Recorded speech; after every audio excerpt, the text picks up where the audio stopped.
Point of order, Clive Efford. Mr Speaker, we all appreciate the work and the efforts of the Secretary of State for Health and his attempts to answer our questions this evening. But there are questions that he wasn't able to answer from several other departments, such as the Treasury, Business, DWP, Education, Local Government, DCMS, Transport. So through you, Mr Speaker, can I ask, when are we going to get statements from other Secretaries of State so that we can quiz them properly on the arrangements the government are making on these very important issues we're raising on behalf of our constituents? Very good point. What I would say is, obviously, it's a matter for the government on it tables its business, and I think that message will have taken on in furnace the government. It wants to work with all sides of the House to ensure that we put the country first, and I'm sure that message will have been heard. Right. Can I now move on to the business that was continuing on the budget debate? Damien Collins. Thank you, Mr Speaker. Following on from the statement we've just heard from my right honourable friend, I would just like to start my remarks in the resumption of the budget debate to express my gratitude for the Chancellor making clear last week that the government will make available whatever resources are needed in order to meet the coronavirus threat to our country. That was mostly addressed in terms of the need for funds to be available for the health service to make sure it has the necessary staff and equipment that it needs. But I think in response to the statement that we've just heard as well, I and a number of honourable members are also concerned about the impact on businesses in our constituencies. I represent a coastal constituency. As we start to move into the Easter season and the early summer season, the ability for a visitor economy to make money from hotel trade, hospitality, events, let alone bars, restaurants and cafes, is incredibly important. The Harbour Arm in Folkestone is a major seasonal visitor attraction, and if the official advice, the public health advice, is that these centres of social interaction should be avoided for the foreseeable future, then there is a legitimate question about how those businesses will be compensated for their loss of earnings. Otherwise, we may see a great number of those businesses close with no option for them to remain open. So I do understand that the Secretary of State has just made an important statement to the House, and there are many further questions to be asked. But I think the questions that were raised by a number of honourable members in response to the debate are ones that I would echo.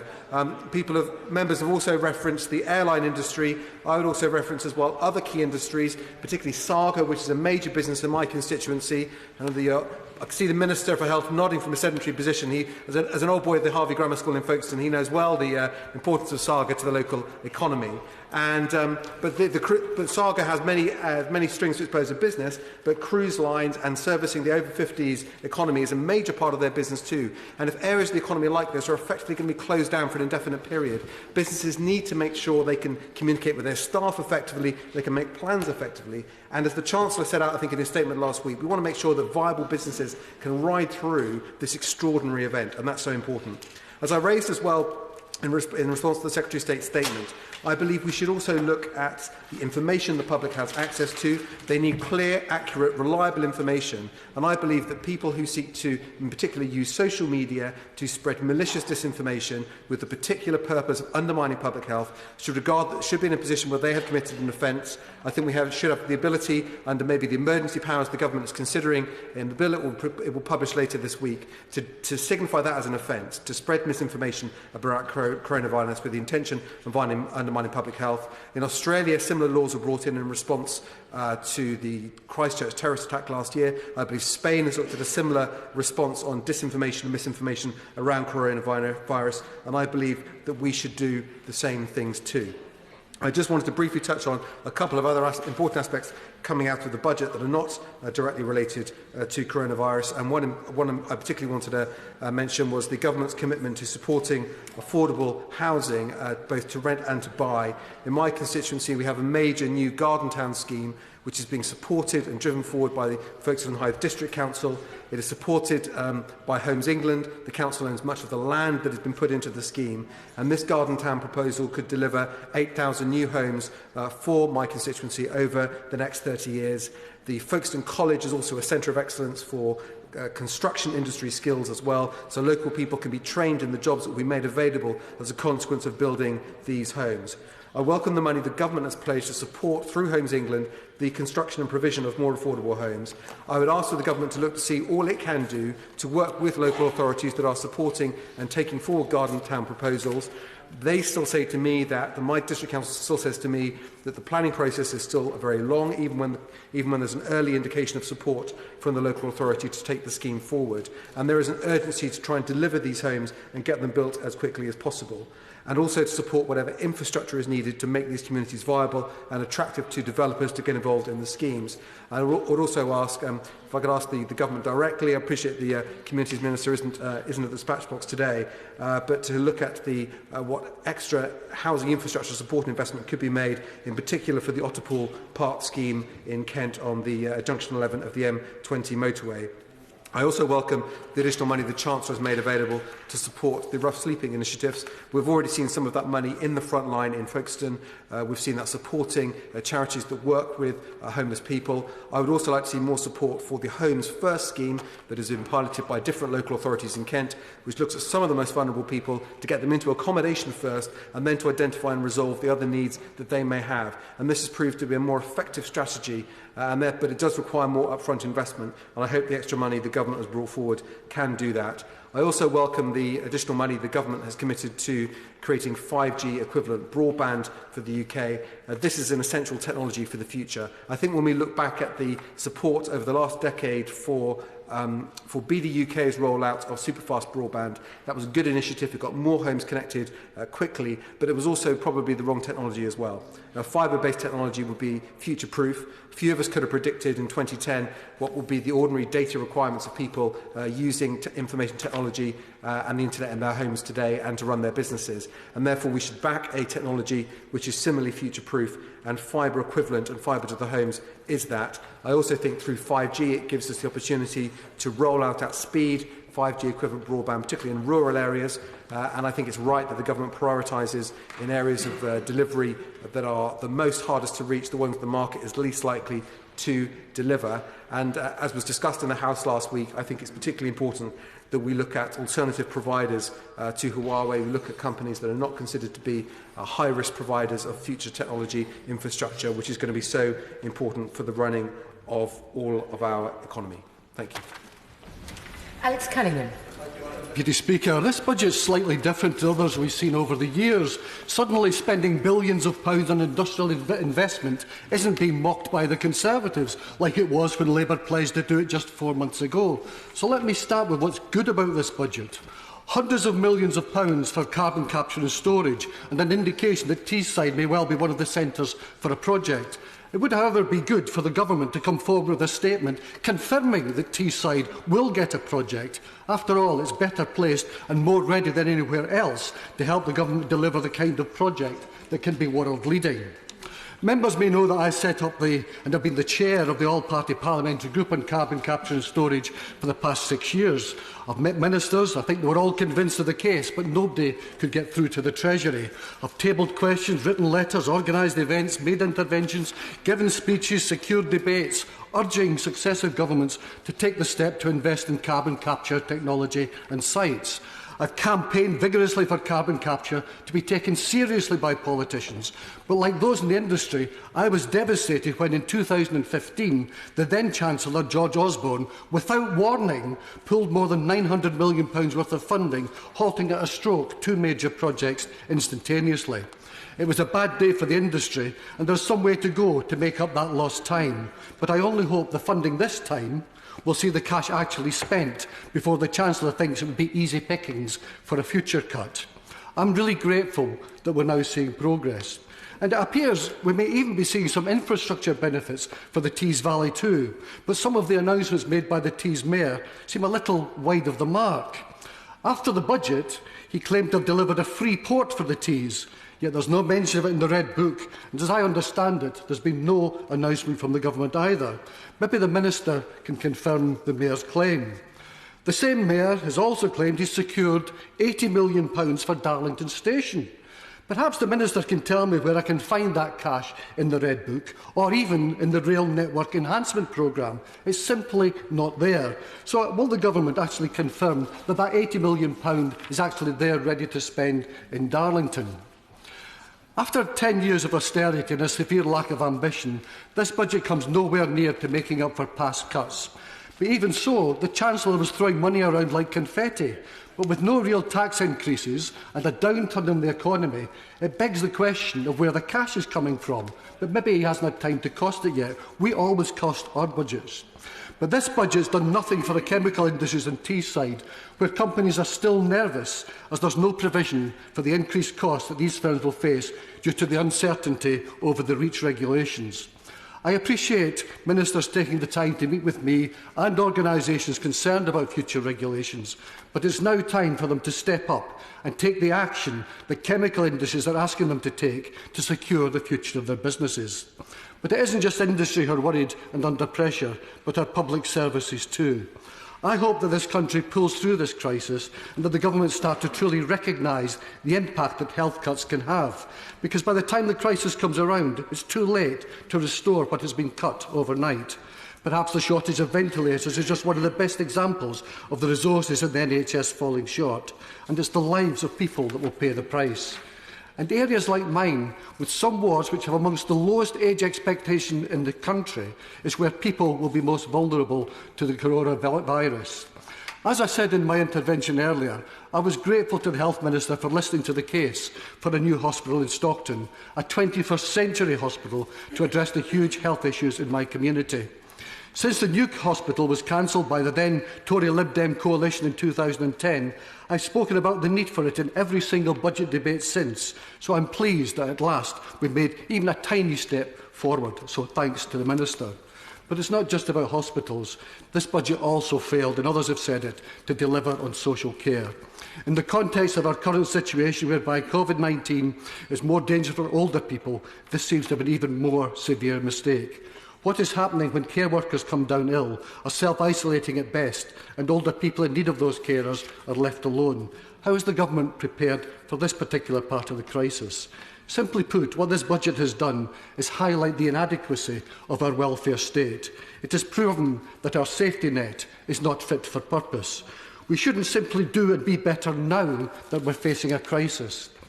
If you can make procedures and processes more quickly and streamlined now, then there's no reason why it couldn't have happened before. I also continue to be concerned about the lack of action this government have given to those on lower incomes. I agree with the trade union USDAW when they said that this budget does not address working family poverty. This was the year by which child poverty was once due to have been eradicated, and the lack of mention in the budget speech just proves it's not on the Chancellor's radar. According to the North East Child Poverty Commission, almost 210,000 children in the North East are growing up poor. This budget did nothing for them. I also back USDAW's cause, and I'm not a member of USDAW, call for the 2-child limit to be scrapped and the 5-week wait period for universal credit to be shortened. This has been echoed by Macmillan Cancer Support. Many people with cancer do have to give up work due directly because of their illness. It's unacceptable that they have to wait 5 weeks for their initial payment. It is inhumane and should never have been part of government policy. Inequality in our country continues to grow, yet we see no real intent from the government to close this gap. And you know, it is people in areas like mine that lose out once again. That's why our new hospital is so important. The budget, I don't feel, is fit to address the problems we face as a society, certainly not on Teesside. Well, thank you, Madam Deputy Speaker. Inevitably, the debate tonight is overshadowed by the statement we've just heard. And I think it should be a moment for us all to reflect on the huge challenge we face. First of all, in terms of the health of our nation, and I would pay tribute particularly to the staff at Epsom Hospital in my constituency who are already working hard, dealing with the most challenging of situations, but also the tragic loss of 2 lives in the last few days. This is a team of people who constantly work hard for our community, who face enormous challenges. I pay enormous tribute to them, and indeed to all of the health service workers who serve my constituency in the primary care sector, in the community care sector. We are going to owe those people an awful lot in the weeks ahead. I'd also pay tribute to the teams of volunteers who are coming forward in my constituency and in the adjoining areas to offer support to particularly the elderly, who are going to face a very difficult few weeks, as we heard from the Secretary of State this afternoon. I pay tribute to Paul Baker in particular, a man from just down the road in Sir Paul Beresford's constituency, who has built a team of volunteers in the last 4 or 5 days to help deliver support to the elderly as they need it in the coming weeks. And I fear a lot of support and help is going to be needed. So the health service workers, the volunteers, who are going to, and indeed are already making a difference, we're going to owe an awful lot to them in the weeks ahead. But, Madam Deputy Speaker, this is a budget debate, and it's a debate about our economy, and I think in particular, the other group that we must be very mindful of today are the self-employed and those who run small businesses, who were already facing a tough enough situation in the last few days, but for whom today's announcement will have come as a bucket of the proverbial. Their lives are going to be immensely difficult, and I think the budget contained a number of measures which I strongly welcome, Madam Deputy Speaker, to help small businesses, measures on business rates, additional support to be channelled through local authorities. That is immensely important. Even things like the fuel duty freeze. A lot of debate about should we get rid of the freeze, should we continue the freeze. Actually, right now, keeping fuel prices as low as possible is enormously important to the self-employed of this country as they seek to keep their businesses afloat in the weeks ahead. But I think it's inevitable that the Treasury, the Chancellor, will have to look at further measures that we can take to support those groups. There are families out there tonight whose family income comes entirely from self-employment, who are asking themselves the question, how are we going to pay the bills in the weeks and months ahead? And I echo those who say we're going to have to look at every way we possibly can to provide support for those people as we go forward. This is a critical moment for our nation, for our economy. I very much welcome the fact that the Chancellor has chosen to put a large injection of cash into the economy and has indeed sought to back that up with a huge investment programme in the years ahead. We're going to need all of that to get through the challenges we now face. We're going to need to take innovative steps to help those who are most affected. But above all, we have to get this country and our economy through this, save lives, but also make sure we can rebuild prosperity for the future and ensure that we can move on from what is, I fear, going to be a difficult time, very difficult time in our history.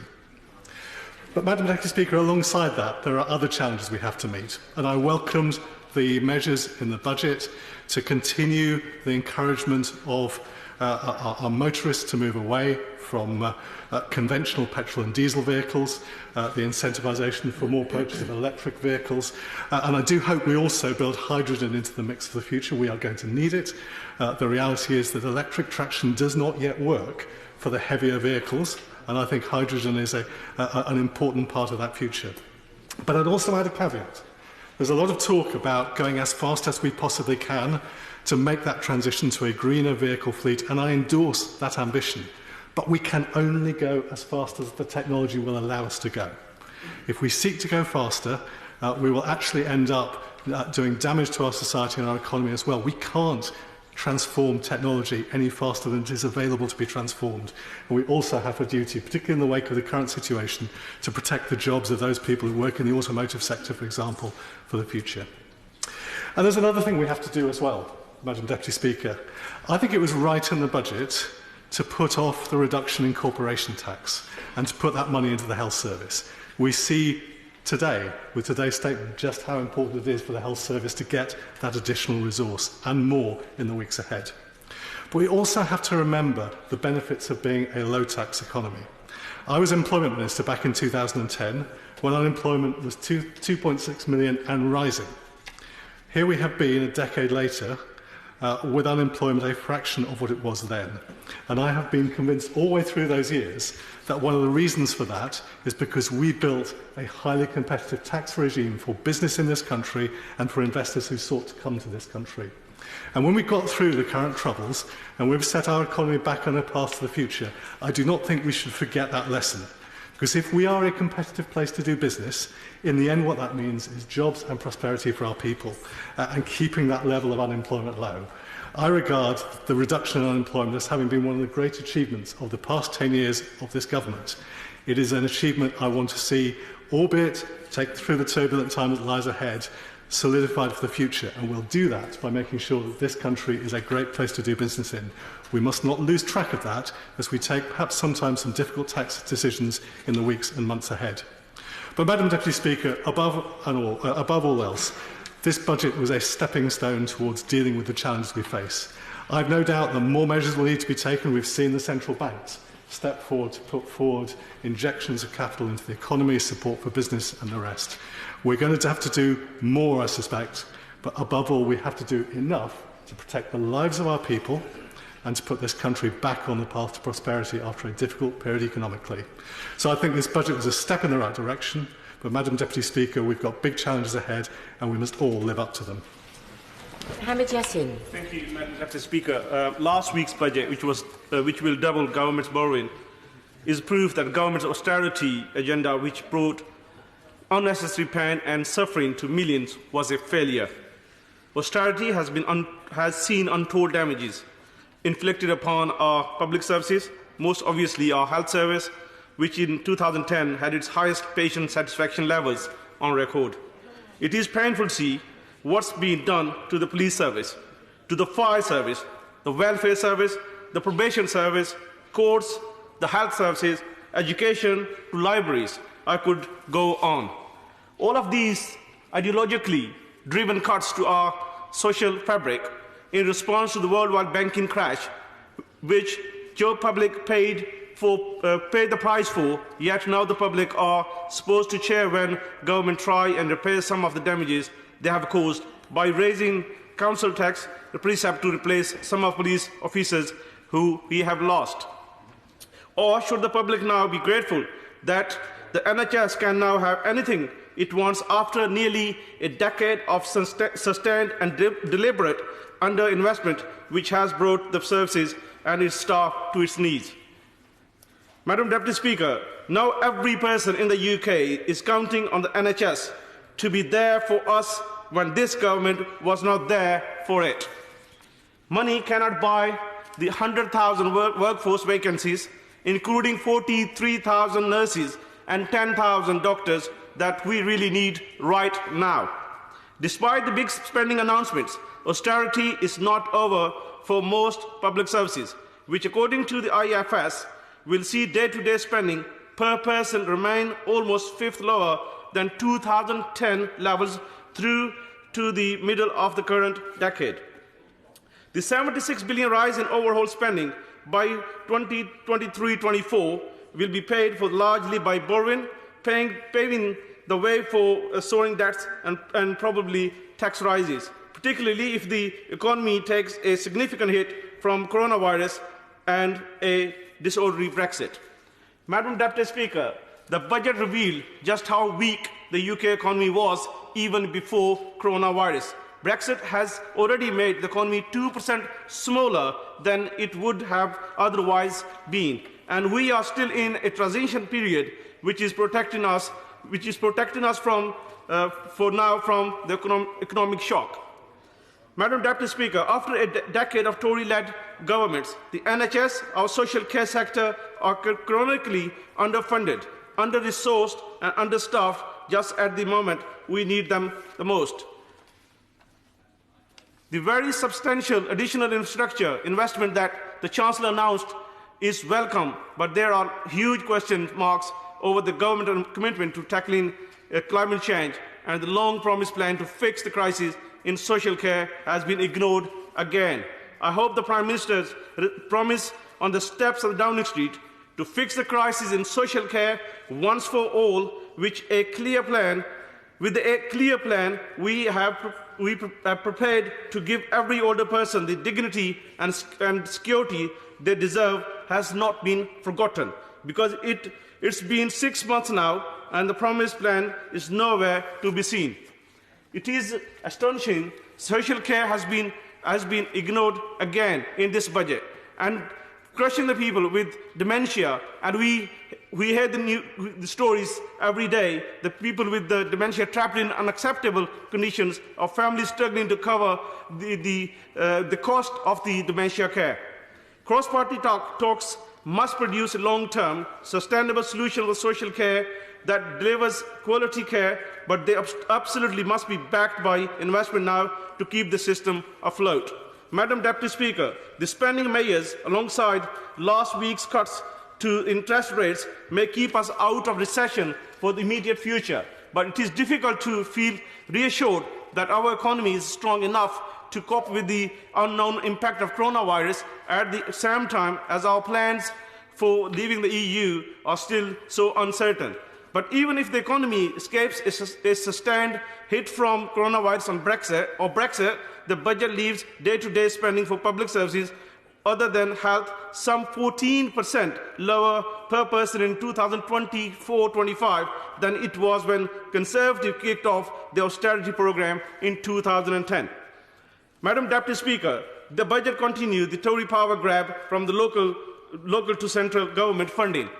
It's a time local governments have more of a say in how funding is spent in their communities, instead of locally run services like the police, schools and transportation having to go cap in hand to central government through a flawed bidding system. The public sector does not belong to Boris Johnson. It belongs to public, and this government would do well to remember that. Thank you. Order. We've obviously had a long statement and still a lot of people to get in. So after the next speaker, I will be reducing the time limit to 5 minutes. Martin Vickers. Thank you, Madam Deputy Speaker. And I begin my contribution, as my right honourable friend from Epsom did a few minutes ago, by acknowledging that this debate takes place under the shadow of the crisis that we are all facing.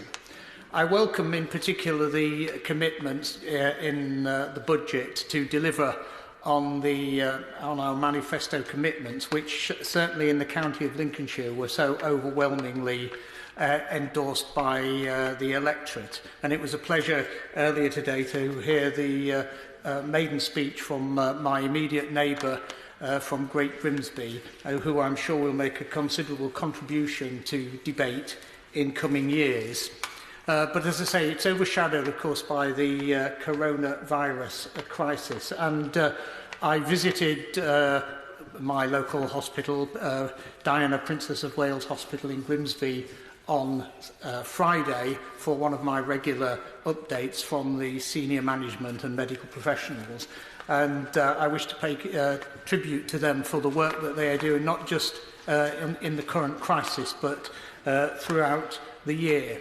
The hospital itself is approaching 40 years old, and it will indeed need some considerable capital investment in the medium-term future if it is to sustain the work at acceptable levels. But nevertheless, as I say, I pay particular tribute to the staff there and the work they're doing to meet the present crisis. Police funding in particular has been widely welcomed by my constituents.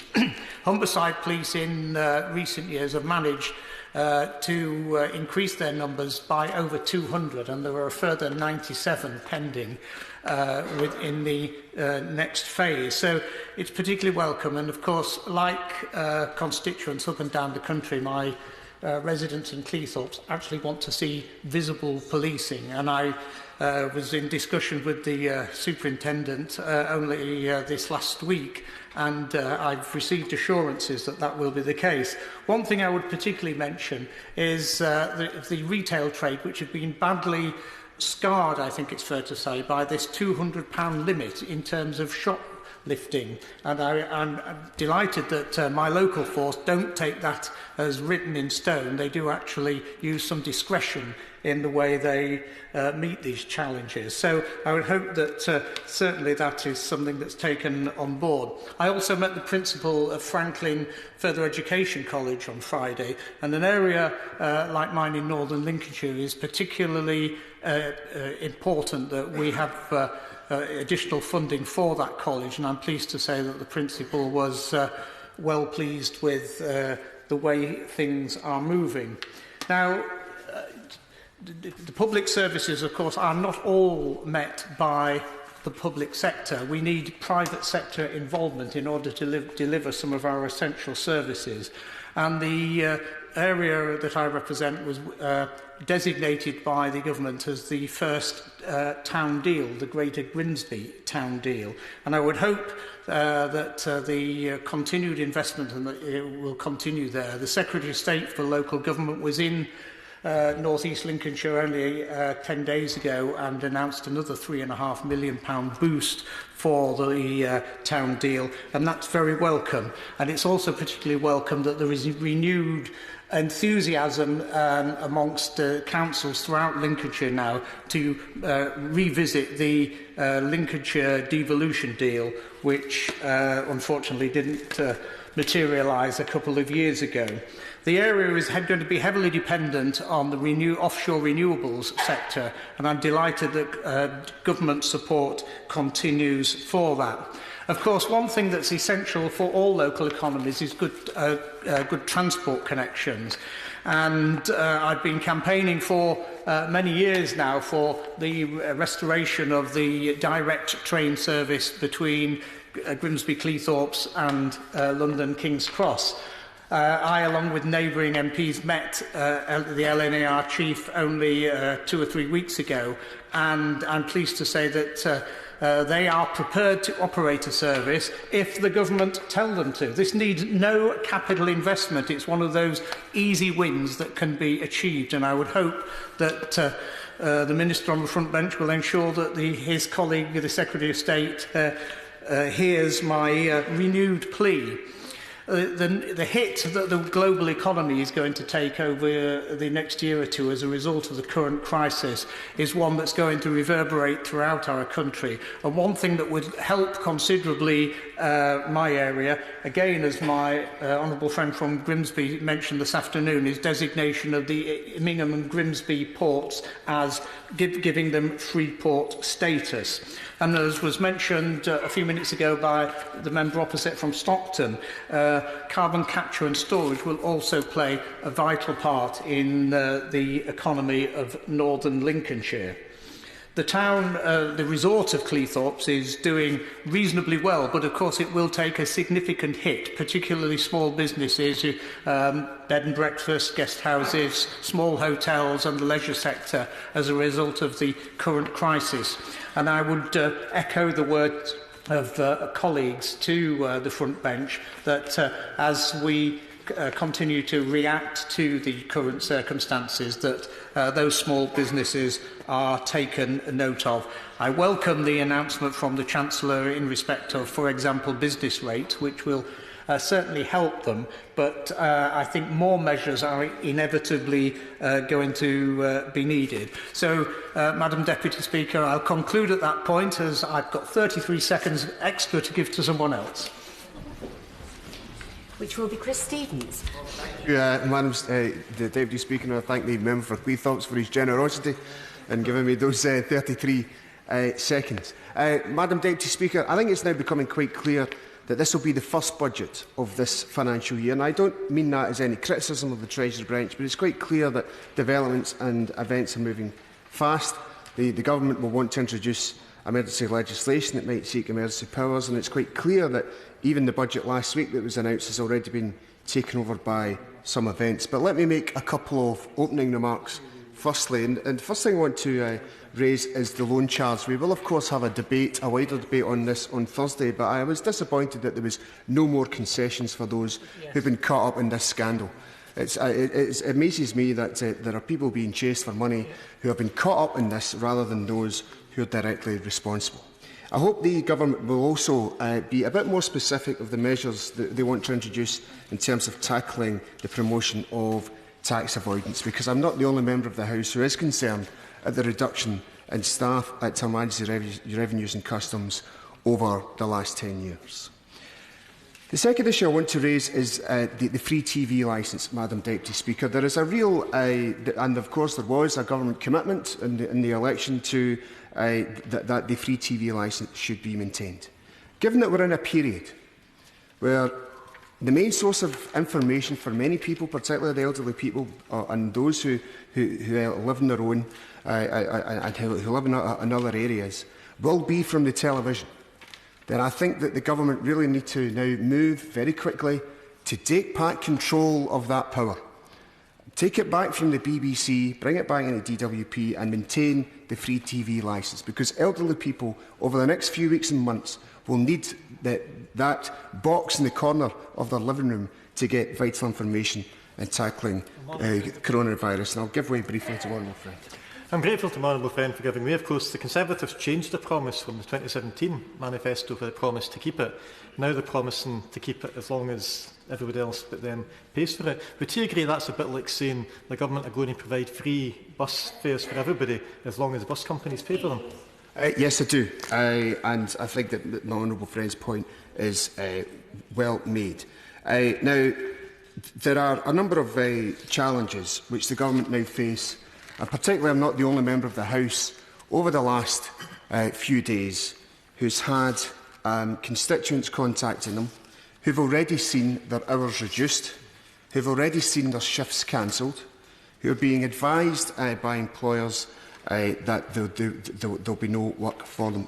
Many in the sectors, Madam Deputy Speaker, which the Secretary of State for Health has outlined, and discouraging citizens from going into nightclubs, bars, restaurants, traditionally low-paid, traditionally precarious sectors of work. And I hope that the government will now look at the models introduced by Denmark and Norway to address these issues of sitting down with trade unions, business and government, and to come up with the financial model to ensure that wages are maintained for our low-paid and those precarious work, particularly those on zero-hour contracts, and particularly looking at the issues, as Norway has done, in terms of the self-employed and carers in particular.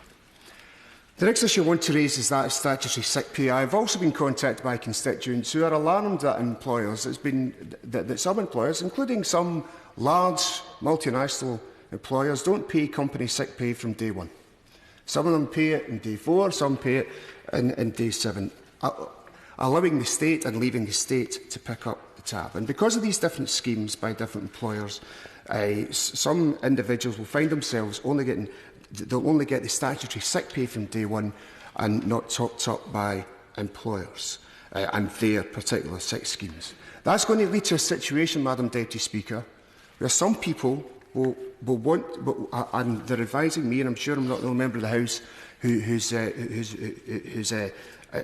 this has been stated to, that they feel they'll have to make a choice between public health and poverty and their wages. And I think that we really need to now look at the rate of statutory sick pay in this country. Because the UK, if it was a European League table, the UK, if it's not in the relegation zone, would certainly not be that far away from it. And I think when you look at the statutory sick pay of other European countries, it far outstrips what is on offer in the United Kingdom. In terms of universal credit, Madam Deputy Speaker, I think that we do need to move away from an arrears-based system. The 5-week wait, which other honourable members have mentioned, really needs to now go. The first payment should be the first payment. We have far too many people, it's now £50 million a month the Department of Work and Pensions is receiving back from claimants in advances. How much is that costing in terms of administration? How much is it costing the Department of Work and Pensions? How much time is DWP staff, the Department of Work and Pensions staff, using on that when they could be processing online journals and processing other claims? I do agree with other honourable members that there should be no evictions for rent arrears during this period, and there should be no sanctions. And I just want to end, Madam Deputy Speaker, by saying I think the Treasury will now need to consider over the next few days and weeks whether there should be a people's bailout, because the amount of money that the state had to spend in terms of the bankers' bailout is probably similar to what it may have to spend to alleviate poverty and to get through the current crisis in the weeks ahead. Thank you. Butler. Thank you, Madam Deputy Speaker. This was undoubtedly a serious budget for serious times, and it was undoubtedly right that the top priority for the Chancellor was confronting coronavirus. Our public services are all crucial to this effort, but clearly it is the NHS which is at the forefront of our nation's battle to tackle COVID-19. I wholeheartedly welcome the Chancellor's commitment to spend whatever is necessary on the health service at this critical moment.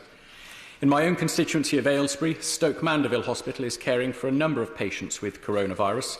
I pay tribute to the doctors, the nurses and all the other health workers there and around the country who are working tirelessly to help those affected by this dreadful virus. Stoke Mandeville Hospital is best known for its world-renowned expertise treating spinal injuries, and I hope that the increase in general funding for the NHS that is being delivered by this government will enable the hospital to receive the resources necessary both for spinal units and to care for all other patients. But, Madam Deputy Speaker, healthcare does not always come in a hospital or out of a medicine bottle. The village of Wendover in my constituency is home to the Linden Gate charity, which uses horticulture as therapy for people who've had mental health crises or are suffering from dementia. As the NHS considers new ways to help patients, including social prescribing, I believe Linden Gate provides food for thought, a means of achieving health benefits directly from our rural environment, and which can be considerably cheaper than other treatments and hopefully therefore appealing to colleagues in the Treasury. But, Madam Deputy Speaker, public services are not successful purely because of the amount of money provided by central government. Their success stems primarily from the dedicated public servants working to deliver them. At their best, public services are a combination of central and local government working in tandem towards the same aims, and we're seeing this again now in the fight against COVID-19. This was particularly the case with what proved to be the highlight of the budget locally in Aylesbury, confirmation that the town's bid for money from the Housing Infrastructure Fund has been approved. The £170 million award resulted from a concerted effort by both local and national politicians and officials. Staff and councillors from Aylesbury Vale District Council and Bucks County Council worked together with my predecessor, David Liddington, and his team to prepare a thorough, comprehensive and, thankfully, what proved to be a compelling bid. I was extremely pleased to be able to pick up the ball and carry it over the line, thanks to support from ministers at MHCLG and the Treasury. But, Madam Deputy Speaker, the area of public service that holds particular interest for me is the criminal justice system, and I declare an interest as the former magistrate member of the Sentencing Council and former non-executive director of HM Prison and Probation Service. HMPPS will face particular challenges from COVID-19, and I know from experience that the excellent prison and probation staff will rise to the task, as they always do. The place that I would wish to see as the starting point for every part of the criminal justice system is the perspective of the victim. And so I was delighted to see a commitment of an additional £15 million for services to support victims of crime in the budget. This, though, is just the beginning of the reforms I believe we need to be making. I would like us to be braver about looking for new ways to tackle offending behaviour. One of the highlights of my time at HMPS was being part of the judging panel for Innovation Awards. There were some excellent ideas, but there is scope to do much more.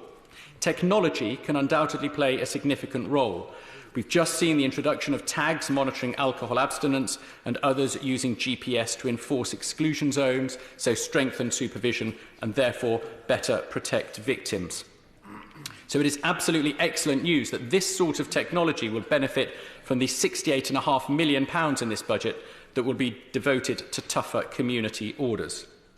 We must be bold and imaginative in finding other new ways to harness technology in the range of sentences we impose, because ultimately, with all the appropriate safeguards in place, I believe we could avoid the need for conventional prisons for some offenders.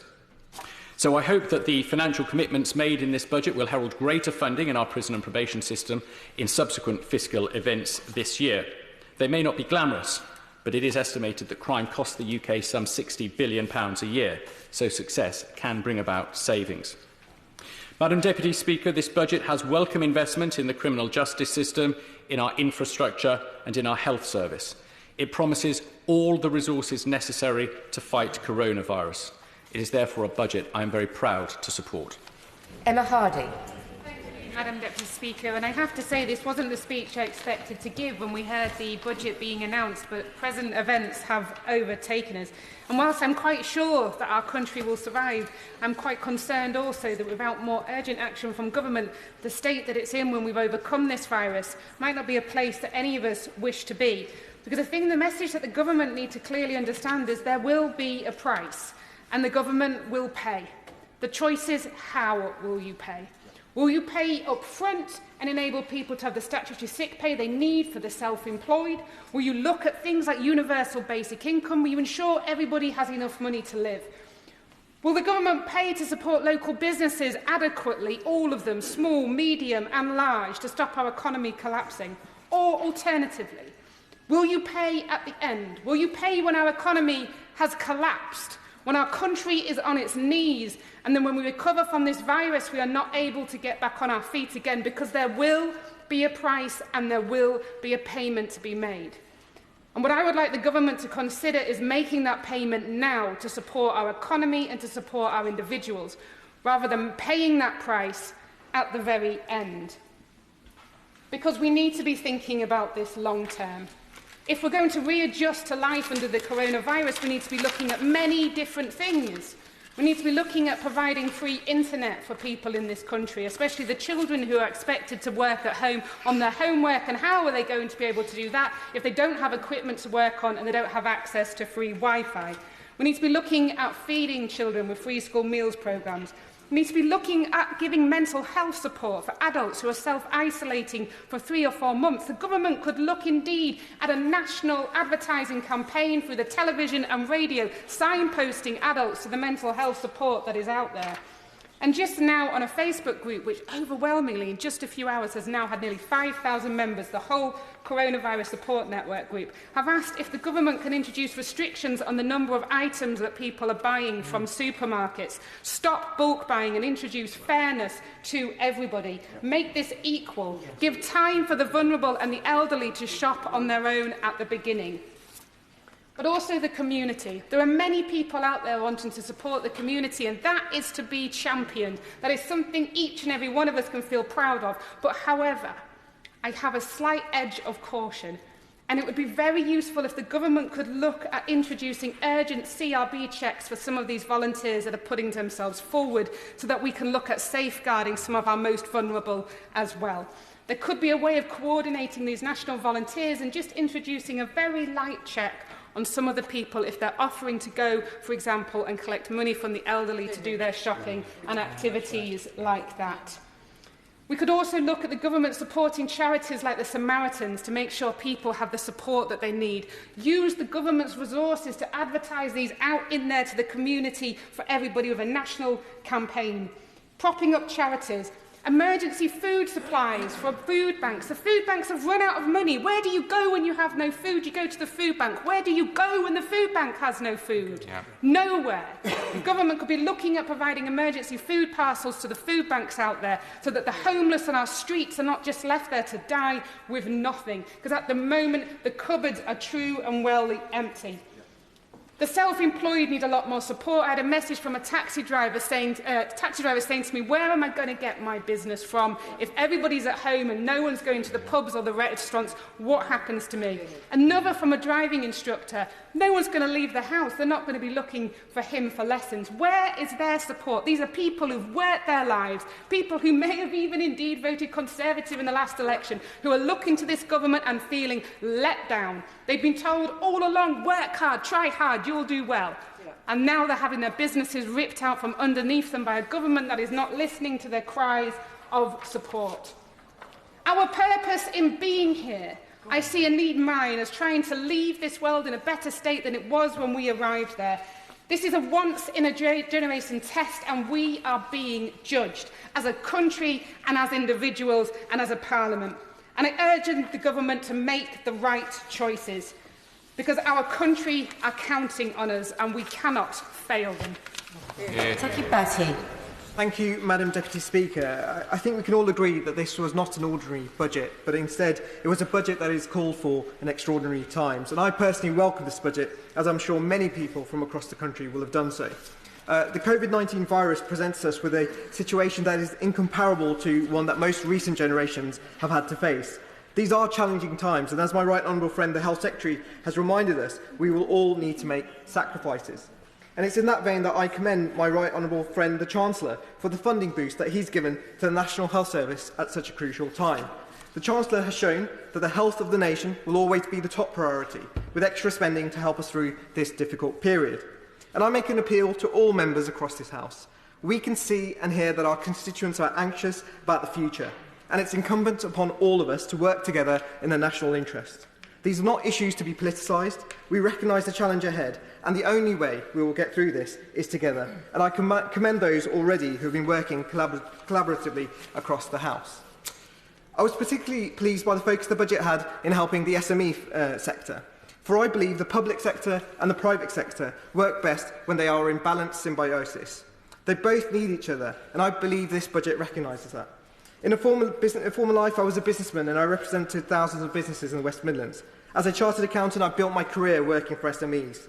The people I helped were entrepreneurs. They were small business owners who, with their hard work and enterprising spirit, created jobs and stimulated our economy, often with tight margins and a great deal of personal risk. And I'm proud of the small businesses and entrepreneurs in my region, but it's not always easy. And when faced with a crisis like the one before us, today many small businesses will find the additional burden to be unbearable. This is why I was so pleased to hear that my right honourable friend, the Chancellor, launched new measures last week, which I know from conversations with the business community since then have provided a lot of much-needed reassurance and relief. Some measures included that businesses with fewer than 250 employees will be able to reclaim 2 weeks of statutory sick pay for employees, and those who are unable to work because of coronavirus. And of course, we welcome the rates relief for the hospitality sector. The government recognises that employers want to do the right thing and to give the staff the time that they require, and small businesses should not be punished for that.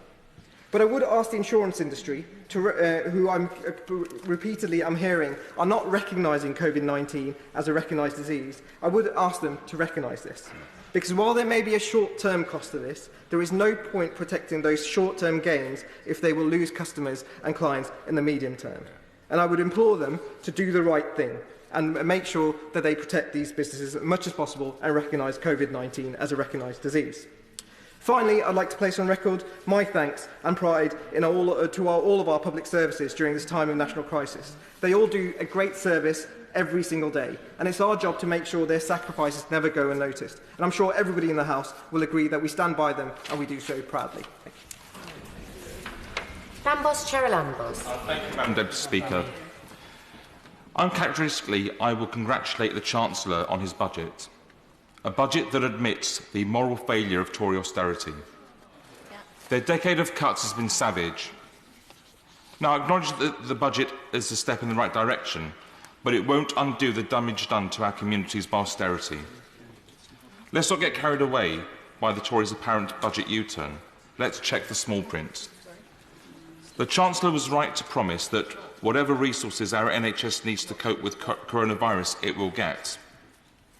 The coronavirus pandemic is rapidly changing and could be the greatest challenge in a generation.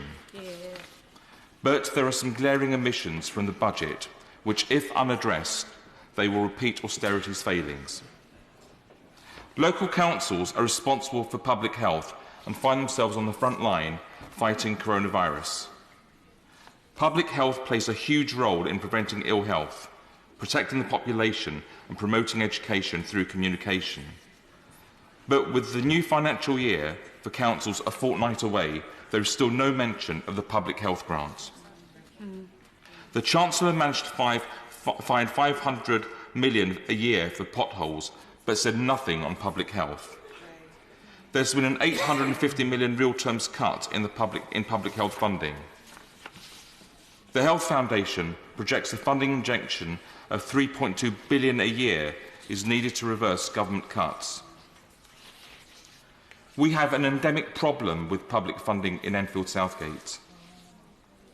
Earlier this month, the honourable members for Enfield North and Edmonton and I wrote to the Prime Minister to point out that public health grant calculations do not take measures of need and deprivation into account. Enfield is the 9th most deprived borough nationally. Even before coronavirus hit, the public health needs were complex and serious. Yet Enfield gets £48 per head for public health, whereas nearby Islington gets more than double at £104 per head. This simply feels like a postcode lottery. It is immoral to allow health inequalities to deepen in one of the poorest boroughs when fair funding could reverse it. This brings me on to my second glaring omission, social care.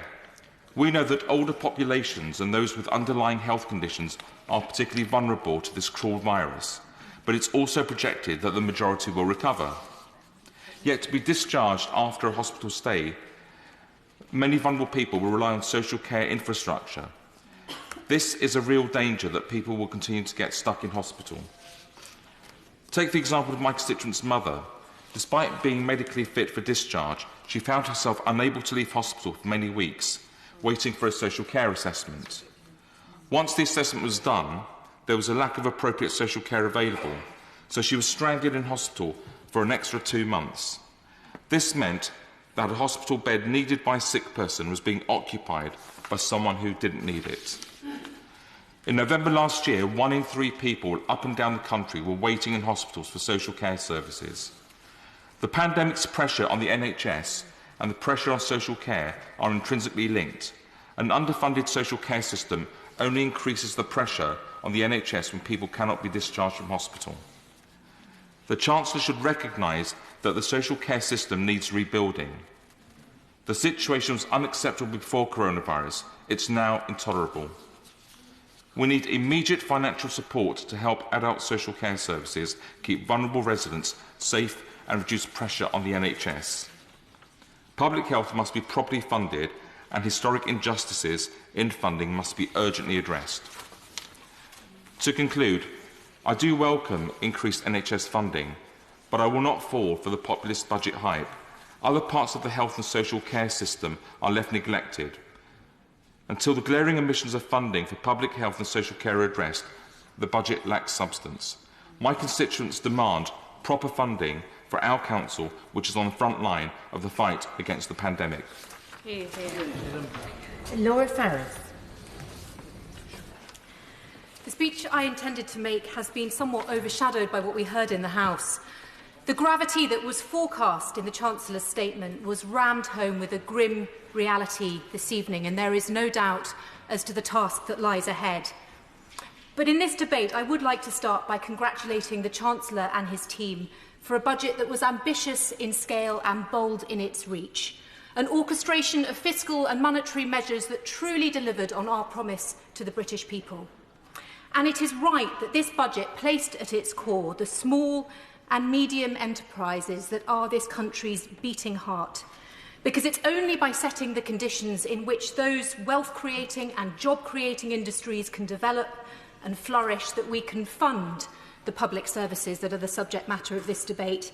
And it is their support and their survival that has become the great imperative for the government. There are 3 aspects to the funding of public services that I would like to address this evening. First, in relation to GP pension relief. When I was first elected and met the chair of my local CCG, he told me that the issue of GP pensions was the most significant problem for health services in my constituency. The threat of unexpected tax bills had resulted in a spike in GPs taking early retirement and an increase in GPs reducing their practice sessions, and he estimated that in real terms looked like a reduction of about 50 to 60 patient contacts per week per GP. I've raised this issue repeatedly in the House, and I know how welcome the change is. It will bolster frontline services at this critical time. It will increase the availability of GP appointments, enhance staff retention, and I think most importantly, boost morale at a time when our brilliant doctors need all the help they can get. The second point I'd like to touch on relates to school funding, and again, I was glad to see clear confirmation of our manifesto commitment to minimum levels of per pupil funding at primary and secondary level. But in addition to this, I'd like to say a few words in relation to the funds, the significant funds that are being ring-fenced for special educational needs, the 780 million.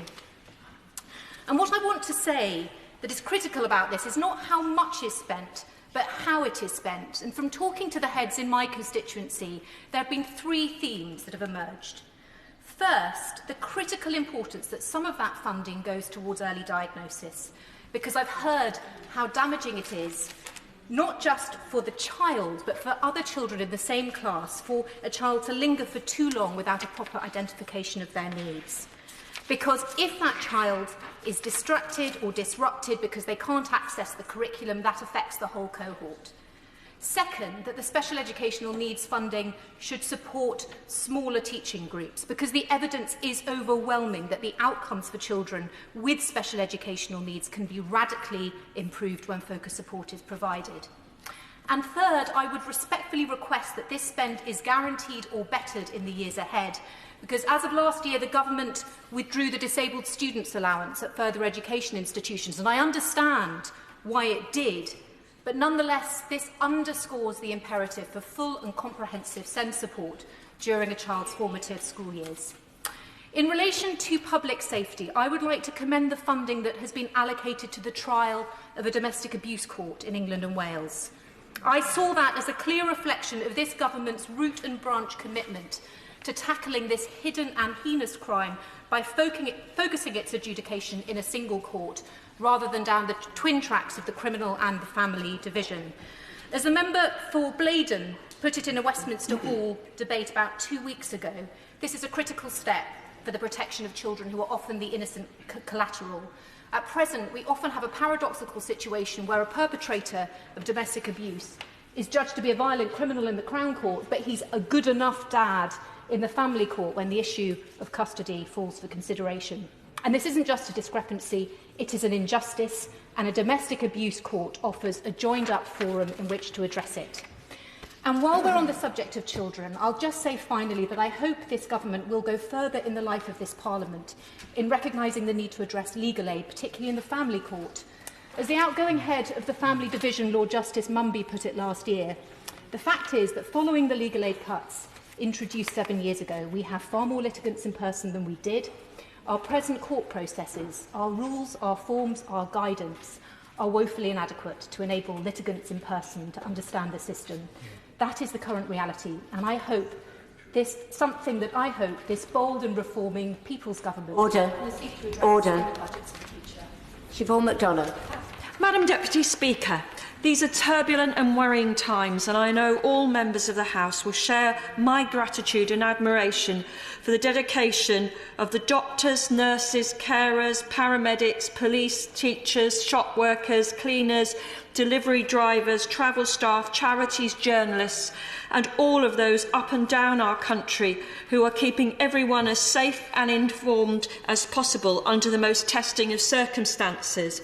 Madam Deputy Speaker, this is no time for political point scoring, but this budget is not just for the present but for the future, and it's imperative that it's analysed thoroughly.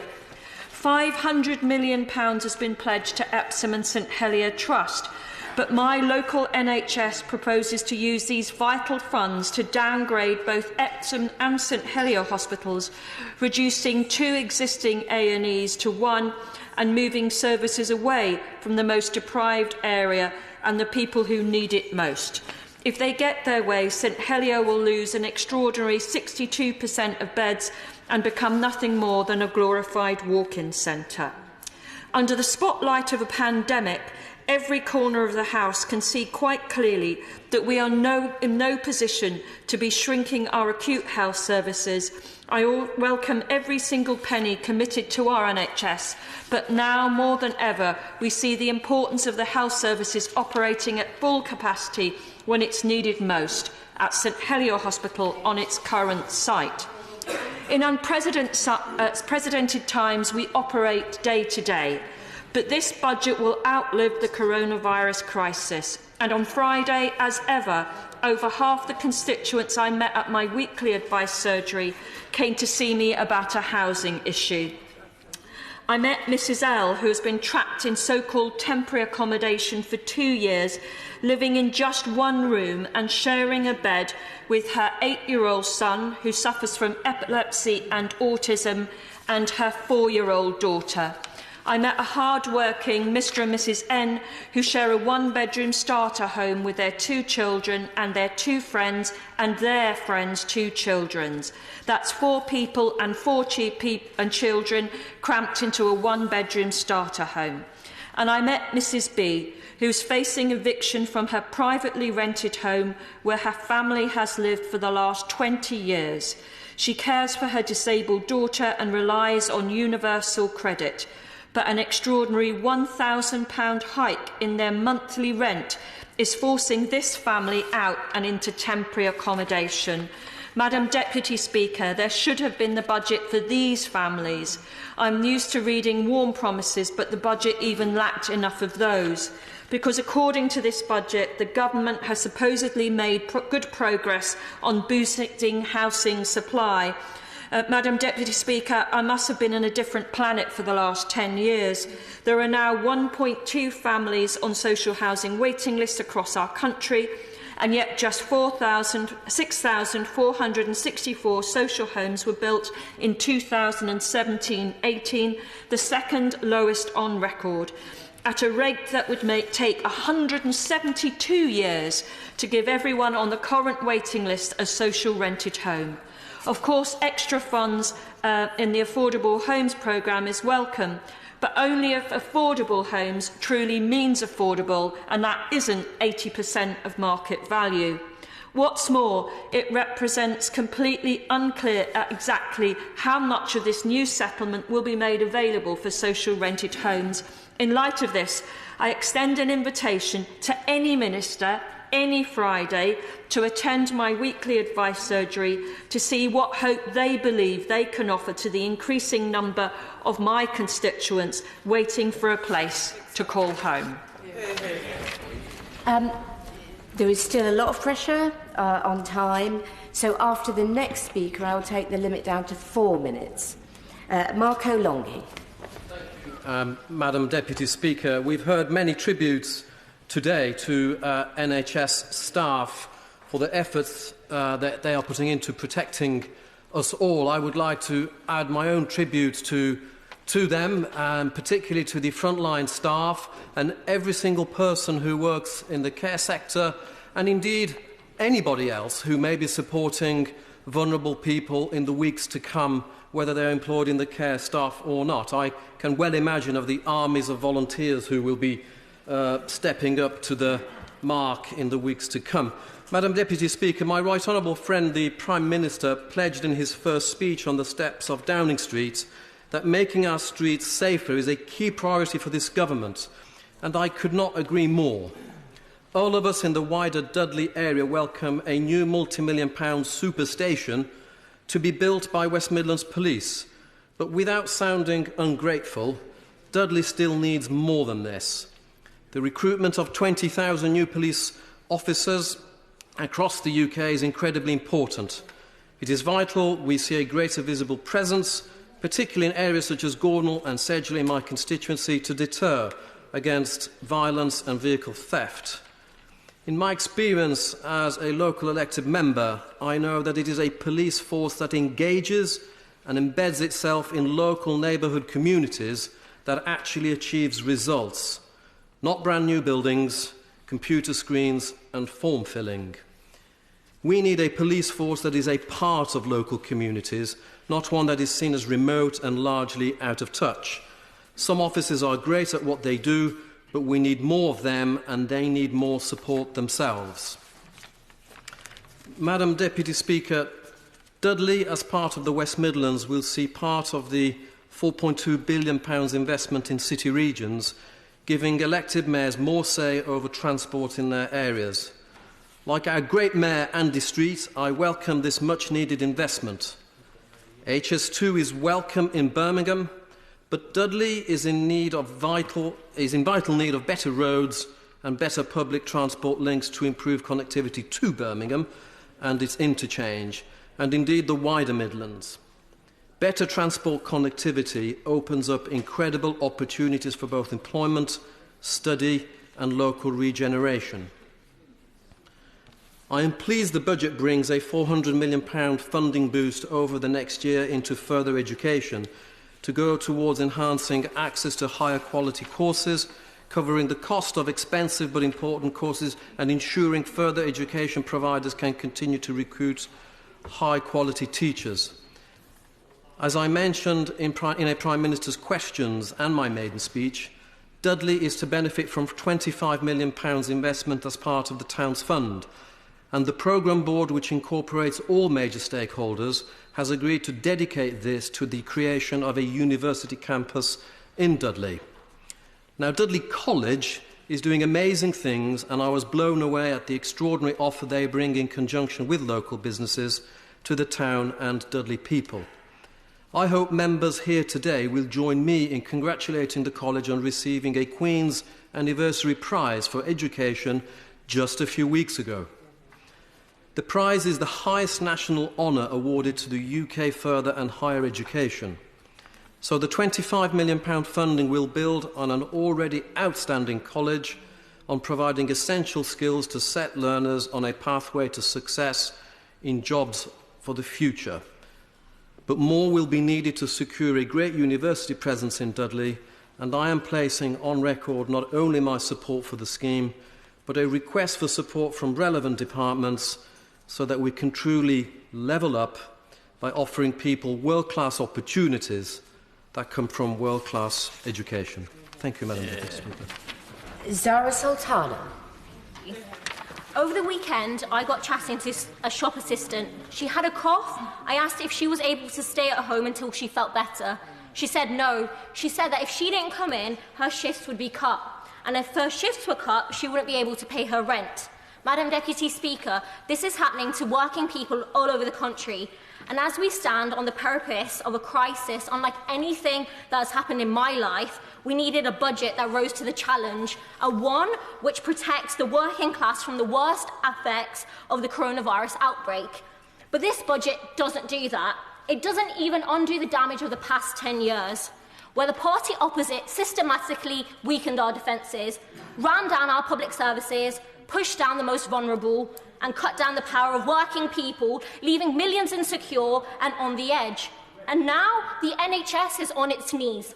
Doctors and nurses already pushed to the limit.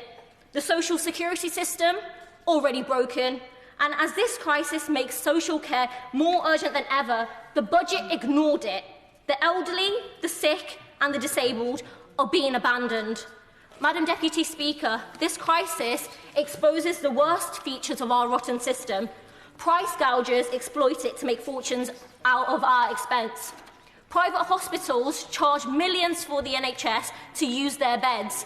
Workers face mass layoffs, and insecure jobs force people to work even when they're ill. Let's be clear, a market approach to the outbreak will condemn working-class people to decimation. It's not found in this budget, but there is an alternative which can be seen in the example of Denmark, where the government has negotiated a deal between trade unions and employers to protect wages and prevent layoffs. This alternative approach to the crisis has solidarity, equality, and a belief in collective action. It confronts the challenges we face together with a plan that puts people before profit and public health before private property. This is what we could do. Guarantee economic security for everyone. Give statutory sick pay to all workers at a decent rate, so no one has to choose between health and hardship. Suspend rent, mortgage and utility payments, so no one is evicted, has their home repossessed or has their services cut just because they're sick. Support local authorities and food banks to distribute food, so no one goes hungry. Equip our NHS to deal with this emergency. That's bringing in hospital cleaners in-house and paying them the real living wage. They're at the front line and they deserve protection. Requisitioning private hospitals rent-free. Our need is more important than their profits. And repurposing manufacturing plants. Our hospitals need ventilators. And in this crisis, we can't let the vulnerable suffer the most. We need to prevent a catastrophe in immigration detention by releasing detainees before the virus rips through those inhumane cages. Bring abandoned homes into public use to give homeless people a roof over their heads. And scrap the universal credit 5-week wait. Uplift the payments, end the benefits cap, suspend all sanctions and give social care the same funding promise that NHS has. Madam Deputy Speaker, I will end on this. This crisis brings into focus our interdependence. We need each other. The CEO is nothing without the factory worker, the bus driver, or the nurse. An injury to one is an injury to all, as the old trade union saying goes, and none of us are safe until all of us are safe. This is an urgent demand to the government. Protect the vulnerable, guarantee support to all workers, and make those with the broadest shoulders pay their fair share. Thank you. Thank you, Madam Deputy Speaker. Let me start by saying that I want to concentrate on two issues, education and justice. On education, I visited every school in my constituency at least once. And the consistent theme that has come out of that is that government has not been open about covering about how it should cover the changes that are occurring to the school as a result of government action rather than things that they control themselves. And I give an example of that, of the minimum wage. It is not that they disapprove of the minimum wage, it's just that they don't know how to cover it. So I'm very glad to see that the budget has increased for schools, or will increase to schools, to 52.2 billion. And I'm very glad to see that the increase in per pupil amounts goes up to 3,750 for primary schools and 5,000 for secondary schools by 2021-22. But that still hasn't answered the question that I've been asking ministers for a long time. Does this cover the full amount that the schools are saying have been increased as a result of our actions, as opposed to actions that they control themselves? And I would like to see an answer on that. And like the Honourable Member for Newbury, I'm troubled by the SEND spending requirements. I'm pleased to see very much that it has increased by 7 billion. But I do hope that the review on that, which I welcome fully, will be comprehensive and fully take into account all the things that influence SEND. Now, just on the question of justice, I am a member of the Justice Select Committee, and of course we did a report on the state of prisons and their governance, and there were two aims to that. Firstly was to make sure that prisons were places of rehabilitation, and secondly to ensure that prisons dealt with the massive backlog of repairs that they were facing. This is not to make prison a luxury, but it's to make it inhabitable. There is, in other words, a distinction between safety and rehabilitation. Now, there's no lesser emphasis in this on rehabilitation, and the experience that I have gained from visiting prisons both in this country and on the continent have shown that rehabilitation is something that can work and can work effectively. And I'm aware fully of the £2.5 billion to transform the prison estate and provide 80,000 new places. But the concentration should not be on new places alone. The concentration should also be on dilapidated and decrepit prisons. The estimate that we made in the Justice Committee that there was £900 million of spending backlog that was there in the prison service to make prisons fit for human habitation. And against that, the 150 million that the government has put forward seems actually relatively insignificant. So I ask the government to comment on that and how we're going to deal with the 900 million that we identified as being the correct spending. And the last point that I would make is to give the governors power, give the governors complete control over how they deal with spending in their prisons so that they are able to make sure that the prisons are fit for living, because that will increase both the rehabilitation effects of prison but also their good effects on the people and of their future. Thank you, Madam Deputy Speaker. Of the many learning points from the current coronavirus crisis, one stands out, that in a crisis people turn to the government. But over the last 10 years, the capacity of the state to respond to crises has been deeply weakened by the funding decisions made for our public services.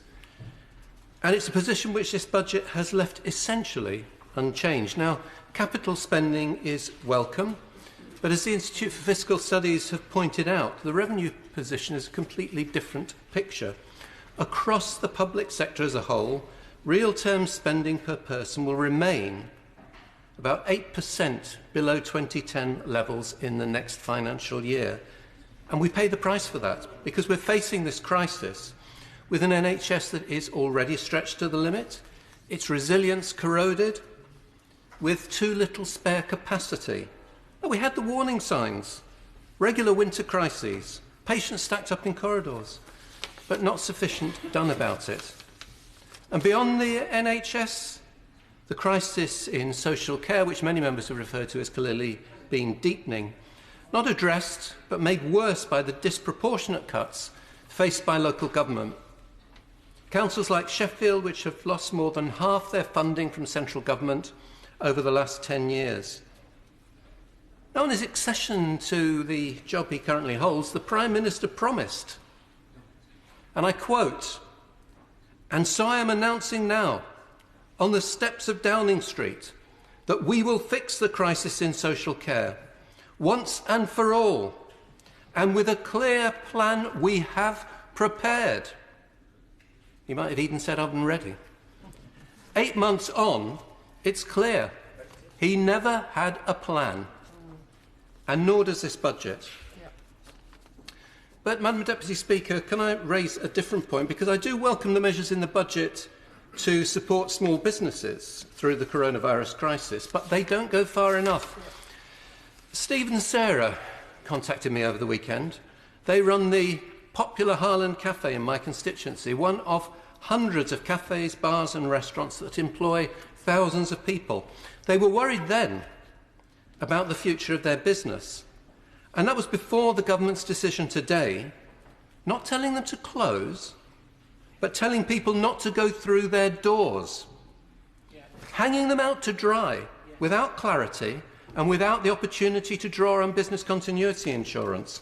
Now, the Health Secretary was unable to answer the questions on those issues a short while ago, or on the other help that the hospitality sector will need. So I do hope that the Economic Secretary, when he winds up, will be able to go further, because businesses like Steve and Sarah's and thousands more across the country are on the line. At the other end of the spectrum in terms of scale are our universities, key to the economy of Sheffield.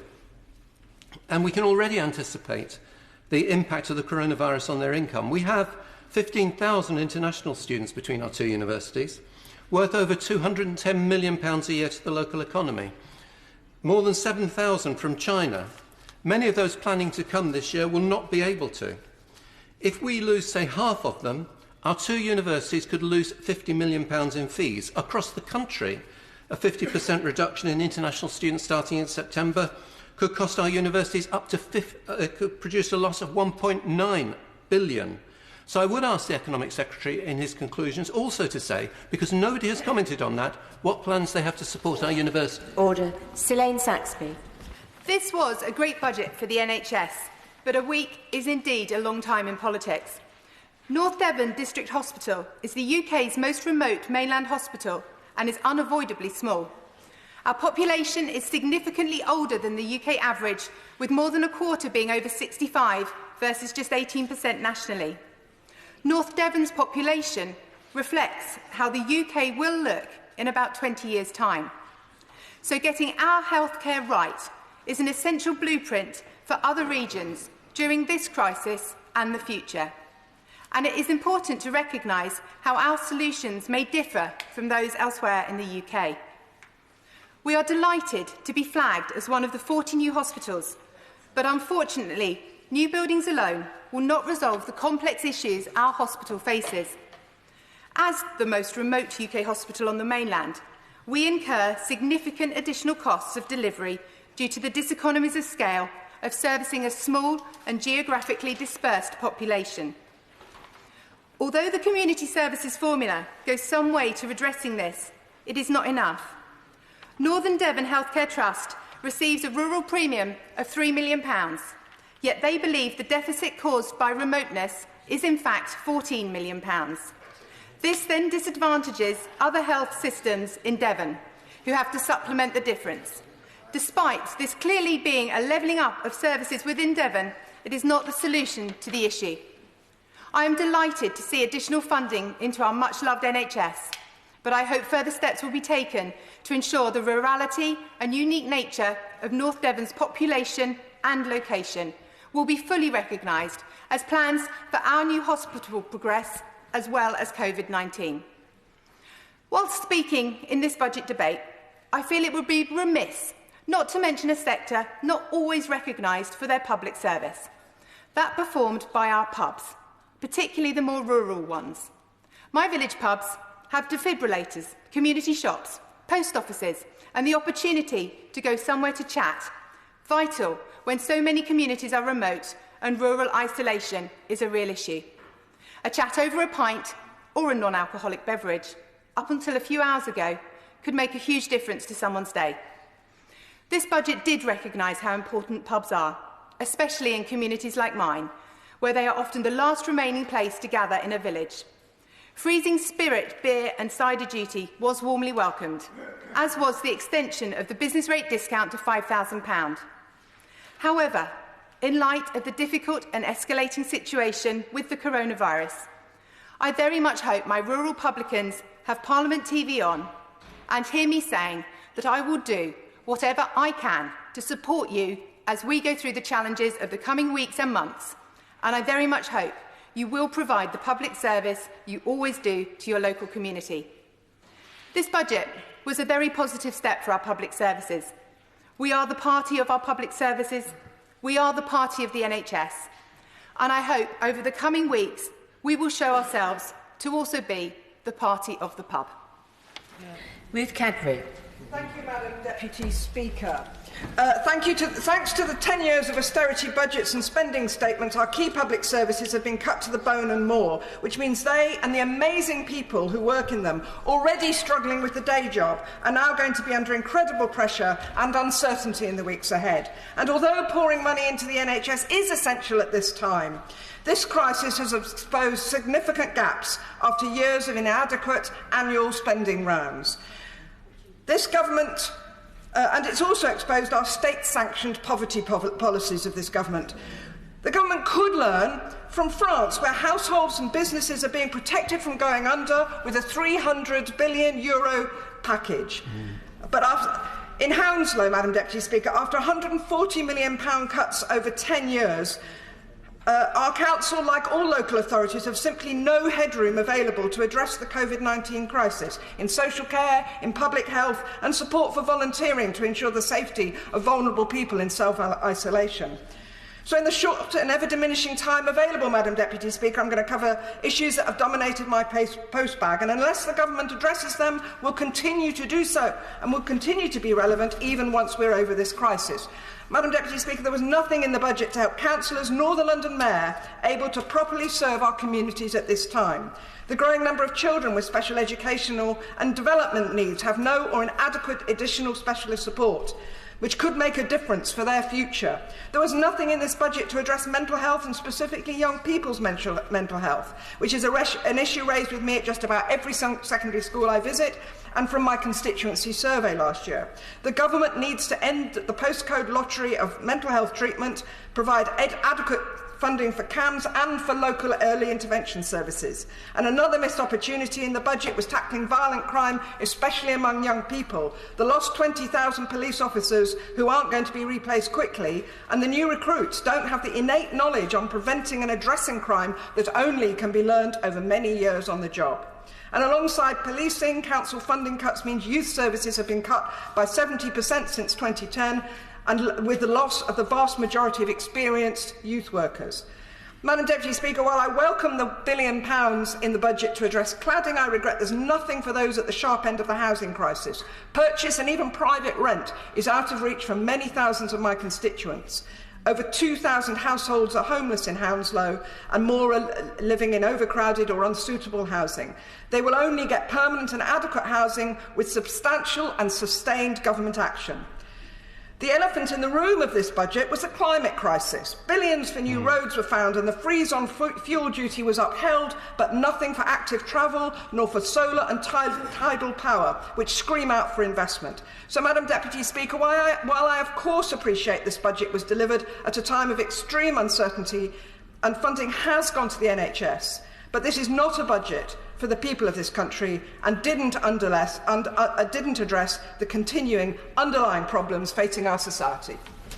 Baker. Thank you, Madam Deputy Speaker. First of all, I would like to pay a tribute to the immense steps this government is making to tackle coronavirus. And clearly this budget makes an enormous contribution to help those who have been enormously affected by this most serious situation that the country has faced in a generation. My thoughts are with everybody who is fighting to protect all of us. Before I came into the House, I was a chartered accountant for some 15 years, and see a budget delivered last week where our debt is falling, predicted to be 4 percentage points lower at the end of Parliament, a current budget surplus in every one of the next 5 years, and economic growth predicted in every one of the next 5 years, is beyond question an economy not only moving in the right direction, but in safe hands. It was our NHS and our health service that more than anything got the boost it really needed. A great pillar of our nation, and as the Health Secretary said earlier on today, it will continue to get the funding it needs. This was a government that put its money where its mouth was and delivered on the manifesto that people believed in and voted in, and that is why we have the majority that we have. We need to face some facts, and I'm sorry it's a political hot potato, that in this country people dare not say it, but we have an ageing population, one that is increasing continuously, and in 50 years' time we will see nearly another 9 million people aged 65 and over. We will have to simply pour money into the NHS just to keep on top of how our population is changing. And that is no short-term fix. It needs planning for the very long term. And to do that effectively, you need a government with stability and a majority that we now have to be trusted by the public to get on and do the job properly. We now have in place record amounts committed, an additional £6 billion on top of the already committed £34 billion. I stand in this chamber and I bang on about a new A&E at the Norfolk and Norwich Hospital. And why do I do that? Well, because we need it, because we have the oldest constituency demographic in the country. And I grew up there, and by golly, do we need another A&E, because ours is full constantly. But I now know, with the funding we're putting into the NHS, this dream will become a reality. I'm really pleased that the East was not left out. Huge talk about money for the North, but an awful lot of money is still going to be spent in the East. And there is already funds set aside for the NNUH, the Norfolk and Suffolk NHS Foundation Trust, and also the South Norfolk CCG, all going to getting better targeted investment. My one plea would be that we do address social care in this country, and I know that we will do that now in this Parliament. So, just to finish off, I would say that for everybody that is preaching caution and saying that we're throwing away our fiscal rules, let me say this from somebody that was in business. Now is actually the time to show that we really can do this. We now have record low interest rates. We have a mandate to run the country. It is exactly the right time to now get on and do the job. Thank you. Thank you, Madam Deputy Speaker. Whilst there are a number of concerns about this budget that honourable members have raised that I echo, I wish to focus my remarks on today's coronavirus and the impact it will have on my constituency. Madam Deputy Speaker, I spent this morning and early afternoon visiting a number of businesses in my constituency to hear firsthand the impact coronavirus is having on the ground. One organisation raised with me the fact that the loss of income is having a big impact in terms of cancellations of bookings and administration charges associated to refunding tickets for organisations. Another organisation raised the fact that the cancellation is costing in excess of £400,000 a week. In Lambeth, there are over 30,000 self-employed workers, and I continue to receive messages that they are seeing cancellations and a reduction in bookings as a direct result of this virus. The Chancellor's response to the self-employed and those not eligible for statutory sick pay is to direct them towards universal credit. Unfortunately, universal credit system is not fit for purpose. We've seen a sharp increase in food bank queues under universal credit, and the 5-week wait built into the system means that it's not suitable to deal with the millions of temporary new claimants. The Chancellor must go further to make sure universal credit works and to start that payment from day one so that the system can deal with those who need it due to coronavirus. Many of my constituents are also in insecure work, and they'll also be in a private rented sector, which does not have the adequate levels of security in their tenure to deal with this crisis. If we expect people to stay at home, then tenants need to have a secure home for the entirety of this crisis. People should not be forced to choose between health and hardship. The support provided to mortgage holders is reassuring, but there seems to be little in way of support for vulnerable tenants who struggle to pay their rent and have been forced to leave their home. How can tenants be assured that they can self-isolate whenever they feel symptoms if they can also be evicted with 2 months' notice if they fall behind on their rent? As a Member of Parliament for Vauxhall, which contains the world-class and famous South Bank area, I represent some of the most visited attractions and businesses in the country. This brings with it busy hospitality and a leisure centre that should be looking forward to a thriving spring and summer. But even now, when relatively new cases of coronavirus seem to be coming, these businesses are already struggling with the impact.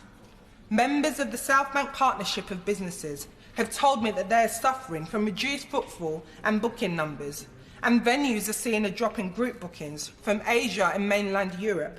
Bars and restaurants are seeing a drop in customers, and future bookings in major hotel chains have seen a 30% drop on per-room revenue compared to last year. This afternoon, the Prime Minister announced that the public should not go to theatres, but they are not enforcing mandatory closure. Right. This means that many businesses will not be able to claim the insurance that was put in place to protect them. Yeah.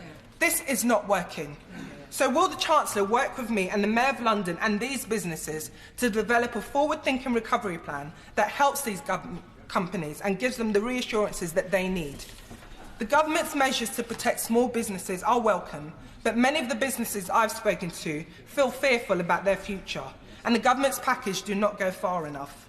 So will the Chancellor make sure to resolve this crisis? He will fund local governments and give the guidance on implementing hardship funds so that we can all continue to support our local businesses. Yeah. Thank you. Gideon. Thank you, Madam Deputy Speaker. I want to start with my gratitude and admiration for the dedication and professionalism of all in our health services at this extremely difficult time. It is a challenge that none of us wanted to face, but it is important that we are united in doing so. I must congratulate the Chancellor on his determination to take mitigating action against the challenges of COVID-19 in his ambitious budget. It is a responsible and reassuring message from the Treasury, as they have stepped up promptly and resolutely, echoing the Prime Minister's assurance that no one should be penalised for doing the right thing, and delivering unprecedented levels of investment in our public services at this critical time. I stood on the platform of delivering more investment into our public services, and the record investment across the health service will undoubtedly ease the pressures on our much-loved NHS, and I will continue to urge a resolution of the PFI legacy of the Royal Stoke as we approach the spending review.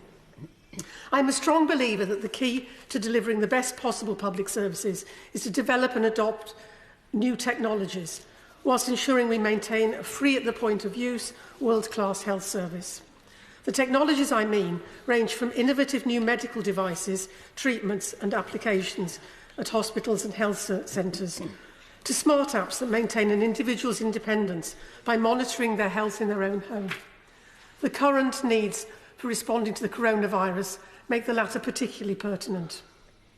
Stoke-on-Trent is a world leader in the development of advanced ceramics, which has many applications, including across health.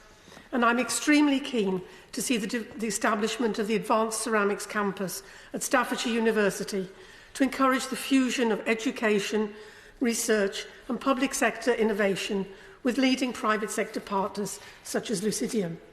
And I also welcome the £1.5 billion in capital spending to refurbish further education colleges and the commitment of £2.5 billion in a national skills fund to improve adult skills. As it says on page 4 of the Red Book, the government is committed to giving everyone the opportunity to fulfil their potential, regardless of where they are from. In Stoke-on-Trent, this could and should mean the excellent facilities in local colleges could be used more fully to offer evening courses for local people in work who wish to gain new skills. This is very much part of the levelling up agenda, offering people of all ages and backgrounds the opportunity to gain qualifications and move up the employment ladder, or indeed look at the possibility of self-employment. This budget keeps us on the right path, with opportunities to secure better public services locally. It provides assurance that no matter how difficult the weeks and months may be because of the coronavirus pandemic, this government will pursue the positive agenda that we were sent to this House to deliver. Hayes. Thank you, Madam Deputy Speaker. I want to pay tribute to our social care workers across the country, a workforce who day in, day out work hard to care for our loved ones who are vulnerable due to age, illness or disability.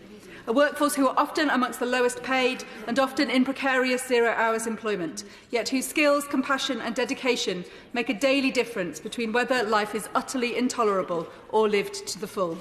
Social care has suffered a decade of austerity and neglect by the Tories.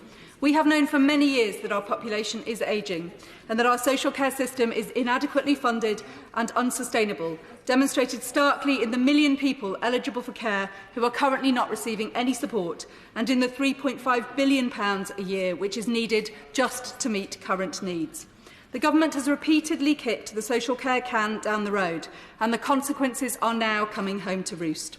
Social care is at the front line of the COVID-19 pandemic, providing care for vulnerable people, many of whom will be in high-risk groups for the virus, meeting additional needs as hospitals work to discharge people to free up bed space.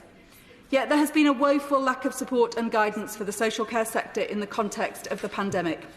On Friday, more than 100 parliamentarians from several parties joined me in writing to the Secretary of State for Health and Social Care to ask him to guarantee full pay for social care workers who have to self-isolate due to COVID-19. This commitment has already been made to NHS workers and contractors. It is vital for the protection of the vulnerable people who receive social care that staff who have direct contact with them, often providing intimate care, do not have to choose between the safety of those in their care and paying their own rent or feeding their family. Please, could the government make this commitment without further delay? It seems hard to imagine that our current utterly broken social care system can cope in this current crisis, and the government must, without further delay, deliver comprehensive reform. But in the short term, emergency funding for social care to protect the workforce and those they care for is an absolutely vital part of minimising the impact and devastation of this pandemic. Robert Courts. Thank you very much, Madam Deputy Speaker. I'm very grateful to you for squeezing me in at the end of this debate. It's quite clear that the budget and all of us are very much under the shadow of the coronavirus update, and that we will have many stern days ahead of us and we must all pull together, and it's very good to see the House doing that today. I'd like, if I were able to have welcomed a number of things in the budget. I'd like to have spoken about the environmental measures, I'd like to have spoken about the measures for veterans, for health in longer detail, for education, and even, Madam Deputy Speaker, for potholes, all of which I welcome. But if I may, I'd just like to, in the brief time I have available to me, just make 2 points. Which are about research and development and education. For many years, Madam Deputy Speaker, this country has lagged behind others in terms of the amount of GDP it puts into research and development. This has meant that we have problems with productivity. It means that many of the areas in which we excel, the high-tech areas of the economy, we are not doing as well as we could. And I very much welcome the 22 billion that's going into that, and particularly the Blue Skies ARPA-style agency that will be considering some of the high-risk businesses that it will be possible to put money into in the future. I very much welcome that, and I welcome that along with some of the education steps that have been taken as well, with the T-levels that are coming in, and also very much with the mathematics money that's been put in, and also the skills. One of the things that, Madam Deputy Speaker, that all businesses say in my constituency, I'm sure the same for other members as well, is that they simply don't have enough people of the right skills. The skills shortage is something we really have to address, and I'm very glad that this budget budget and does so here. The reason why I make those points, Madam Deputy Speaker, why I'm so pleased to welcome them in the budget is that we do have to, whilst we all pull together and we deal with the dark days that will be lying ahead of us with the coronavirus pandemic either, that we look forward to the future, because we will have to rebuild the economy, help people to invest, help people to get on with their lives and to rebuild their lives economically as well as personally.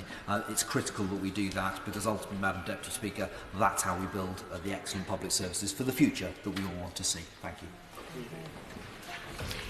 you. There are two more speakers.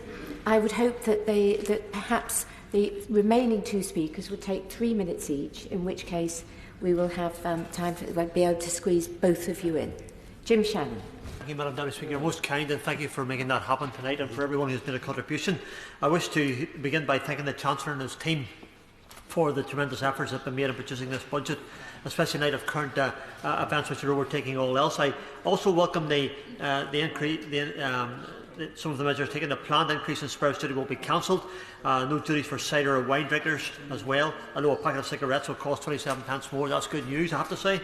I welcome the abolition of the so-called tampon tax, and would welcome further initiatives to combat period poverty. And I'm delighted to see the pledge to double the spending on research and development. I thank and congratulate the Chancellor for all of these things. I do express some concern, Madam Deputy Speaker, no mention at all of air passenger duty and the importance that is for us in Northern Ireland, and indeed for the whole of the United Kingdom. And again, I understand the seriousness of the budget and coronavirus, in particular for small and medium-sized businesses. He has outlined measures to ensure that small businesses in England receive rates relief. The same processes are not in place for Northern Ireland. So the disappointment we have is that the Chancellor said those things, but unfortunately we do not see any benefit coming through to us at this moment. The Health Minister today referred to we will know shortly, maybe we'll know in the next few minutes perhaps, what the monies will be for coronavirus in Northern Ireland, and I want to make sure that we do get that opportunity to do that. Can the Chancellor perhaps confirm what monies from the budget and government information will be available for Northern Ireland? I welcome governments to cover the 14 days of statutory sick pay with companies for 250 employees. I welcome to suspend rates to pay sick leave for employers and so many other things that were brought in for England. But are we any less British in Northern Ireland? And our business any less deserving of help? Can we really say we have not gotten what is needed from coronavirus aid? The answer I have to say is no, it hasn't, and I'm very, very disappointed at that. I would like to say as well, I've had mothers saying that they have no school or paid day care for their children, they cannot work, so if they have coronavirus and they're self-isolated, then there's real problems with childcare providers. I welcome the £210 million in budget for Northern Ireland and establishing Treasury officials in Northern Ireland, tax threshold drop, no additional tax on red diesel, assistance which really makes a difference on many things. I sincerely appreciate the Chancellor's efforts in this very uncertain time, but we need a whole UK approach, and just as in any other times of national crisis, the regions have pulled together, we must pull together as well. Government tends to ensure that your postcode does not dictate the help and assistance given. Your postcode does not dictate your income tax either. Let's get it right. Thank you. Thank you, Madam Deputy Speaker. This will be a Northern Ireland double act. In my very limited time, I just want to stress that the impact on Northern Ireland of the budget. Obviously, spending in Northern Ireland per capita is higher than most other parts of the UK, but that does reflect our legacy of division and violence, and the lack of opportunity to restructure our economy that other regions have had over recent decades. And indeed, it's stressing that it's only 3 out of 12 UK regions are actually net contributors to the UK Treasury. Before the coronavirus crisis, the Northern Ireland budget was struggling to meet ends meet. That was a factor of 10 years of austerity, but also mismanagement domestically as well, and things like failing to reform public services and to address the cost of managing a divided society where there's a lot of duplication. So we do need to get our house in order for sure, and I welcome our feet being held to the fire in that regard, and things like the Fiscal Council coming along. There is an ongoing shortfall of £600 million to begin with, just to keep the lights on, never mind fulfilling the commitments under the New Decade New Year Approach document. So we do need assistance and ongoing mature discussion between the Executive and the Treasury around how we can better finance those type of issues. But as the member for Strangford has said, that we have a very particular crisis in relation to the coronavirus. Northern Ireland is different from other parts of the UK. The profile of our economy is different, and while we welcome a lot of the initiatives that have been announced over the past week, I think even tonight there's some more money being announced for the devolved regions. It's unclear as to how far that's going to go, in particular addressing our particular circumstances. There is an issue in terms of our ability to replicate the welcome 100% rate relief for small businesses in Northern Ireland. That does need to happen. We have a very particular dependence upon tourism and hospitality, and we need to make sure that those sectors are protected and are able to survive. It's important that we get through this crisis with our economy in a decent shape, and we don't lose too many businesses along the way. So what we can do to support businesses and workers are important. We can learn lessons from what's happening in other jurisdictions. It's worth referencing that in the Republic of Ireland, the Taoiseach has talked about support for workers that would otherwise be laid off, and that the government will say to businesses, we will make up that shortfall, please don't lay off workers. We've seen a situation where the President of France, Macron, is offering to ensure that no business will go bust. Those are the type of lessons we need to learn for Northern Ireland, and hope that the Chancellor and the Treasury will look very favourably at a mature discussion with the Northern Ireland Executive over the coming days to ensure that we can have our own Northern Ireland economic recovery plan. Thank you. Well done. Shadow Minister Annalise Dodds. Thank you very much, Madam Deputy Speaker. Slightly unexpected, but I'm sure it was reflecting the very wide-ranging debate and well-subscribed debate that we've had. And of course, we've also had some excellent maiden speeches. I wish I could praise them more fulsomely, but it was wonderful to hear from the new members for Burnley, Don Valley and Great Grimsby, and I wish them every success in this place. Now, as my friend from the City of Chester said, this budget was a budget of two halves, both the response, of course, to coronavirus and the response to longer-term issues. But we needed an emergency budget in this country even before coronavirus came along. I'm afraid I can't agree with the rosy description given of our economy by the Minister at the start of this debate. Before the current crisis began, our economy sadly was flatlining. We've had 3 months of 0% growth up to January. We've had the lengthiest squeeze on living standards in this country since Napoleonic times, and we've had the slowest recovery since an economic crisis for 100 years. We needed an emergency response for the long term as well as the short term in this budget. And I will talk about where there are some questions about the short term response, but broadly, of course, we agree with the direction of travel. We'll work together with the government on those issues, but we really need to see that long term response, and I hope we'll have more detailed discussions about those in the future, particularly once the present crisis has passed. Now, to look first of all at public services, of course there's much debate around these within the last few hours. A number of members talked about the new investment coming in, but a number of members also talked about confusion around testing. I think we got more clarity during the course of the afternoon, but I would make a plea to the government. It's so critical to have transparency there. It was clear, at least from what I heard from the Health Secretary, that policy has been driven to an extent by the availability of testing. If that had just been made clearer earlier, I think we would have avoided much unnecessary confusion. We also learned today that the NHS will be required to identify individuals who will need to self-isolate and to contact them. I know many GP surgeries are already doing that, but we need to recognise the mammoth task that will be and the hours that will be taken up. We also need more details, surely, on international action. Again, we heard today the Secretary of State saying that every effort was rightly being made to bring on new ventilator capacity, for example. Can we have more detail about what work's being undertaken with other countries so we don't have an unseemly scramble for these resources that are so desperately necessary in our country and in others? Of course, there was much discussion about social care as well. As my friend from Coventry South quite rightly said, we are in a difficult situation already when it comes to our social care services. 500,000 people fewer receiving publicly funded care now than they were back in 2010. And we didn't have that specific information about how social care organisations will be supported, not necessarily the SMEs that might be covered by other schemes. A number of those bodies already in financial difficulties. How will they be supported? We need that information. Then moving on to business support, Madam Deputy Speaker. Secretary of State said that he had his eyes wide open to the economic consequences of this crisis. Well, his eyes are wide open, but he needs to take more action with the dawning realisation of the potential impacts that were described very eloquently by my friend for Vauxhall. I think her concerns are ones that many of us share, including, it appears, Paul Johnson from the IFS when he stated today that support so far is insufficient.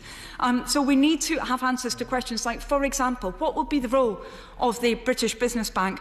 What will be the precise coordination between banks? We know the government's working with them, but what exactly will be done? And then critically, we need answers around insurance. I was pleased to hear that the Economic Secretary is talking to the insurance industry. But first of all, we really need to understand when and if the government will be explicitly closing, stating that it's necessary to close facilities like pubs, restaurants, leisure facilities, etc.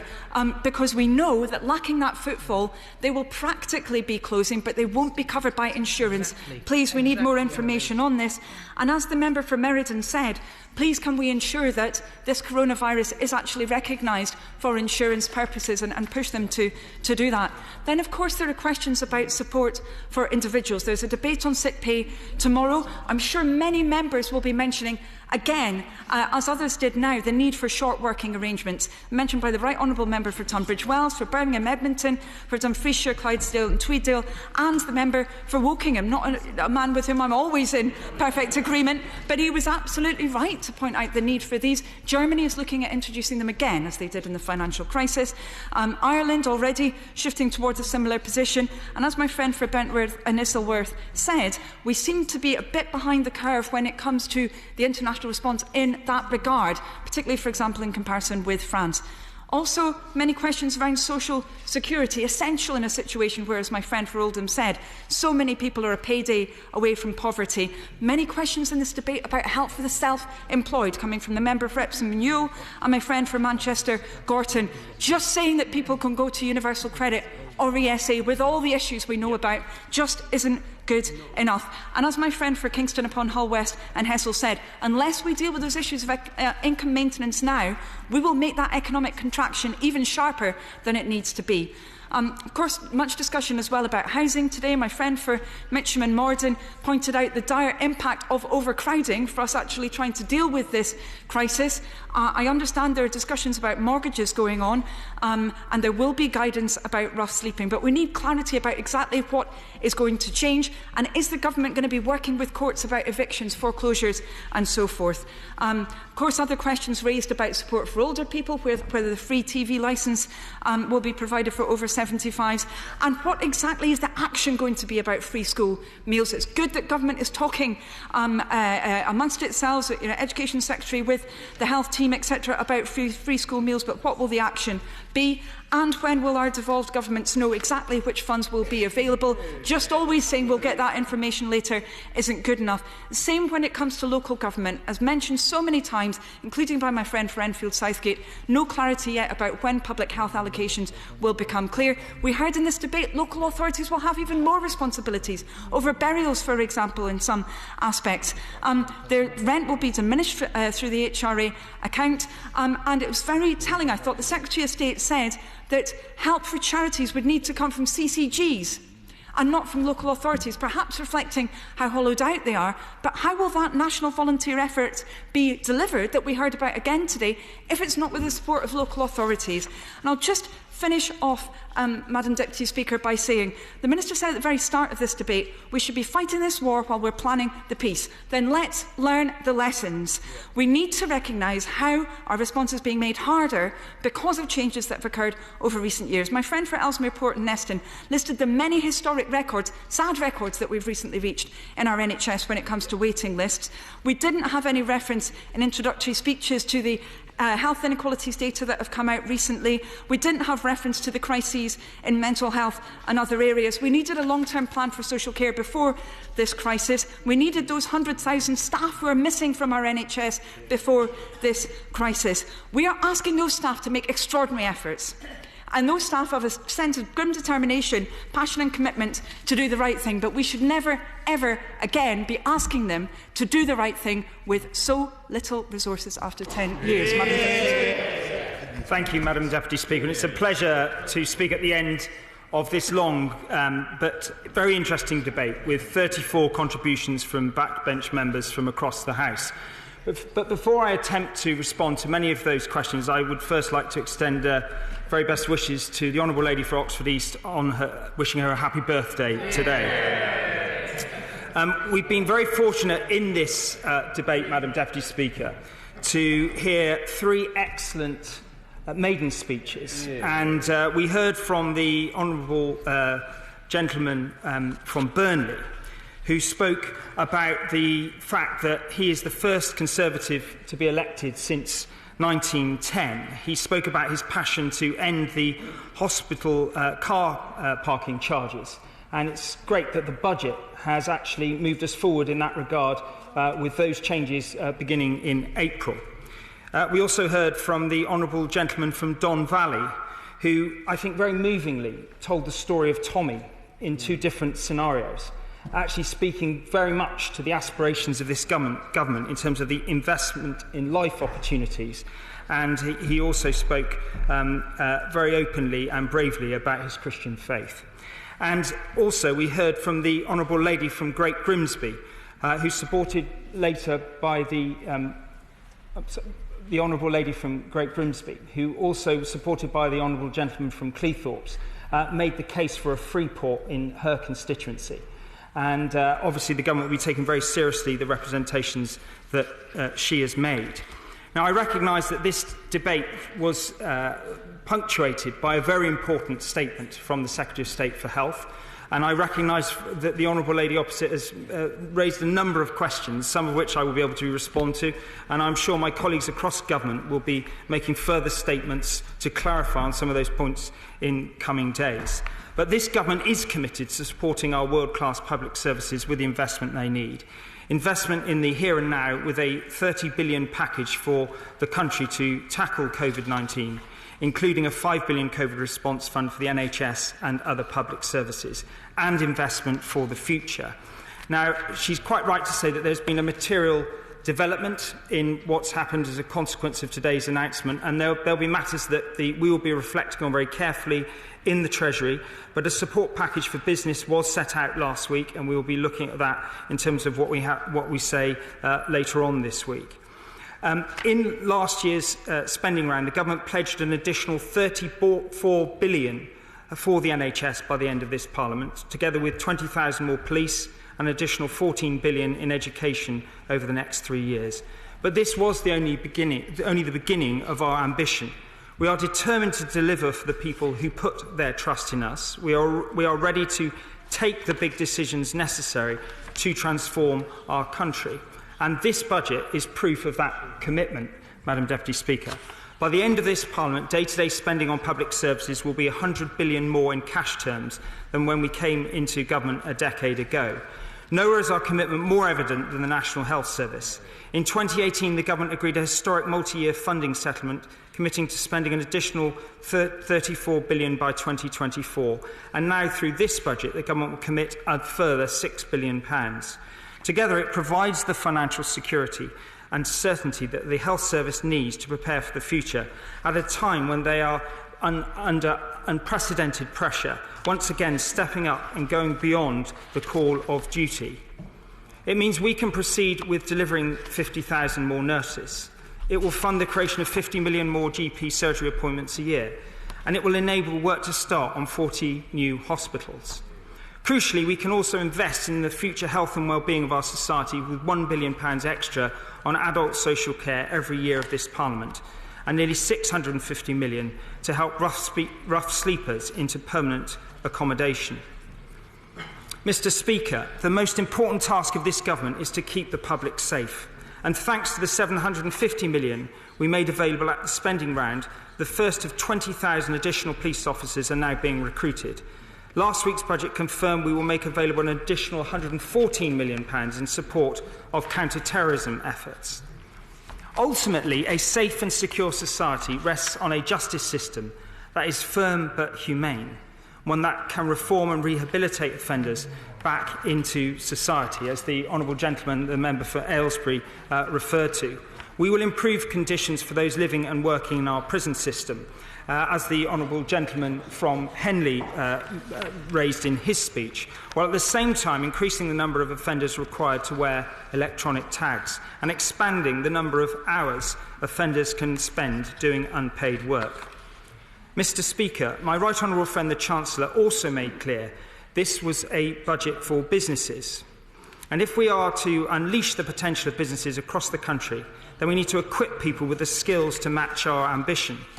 Last year's spending round provided schools with a 3-year settlement so that per pupil funding can rise at least in line with inflation.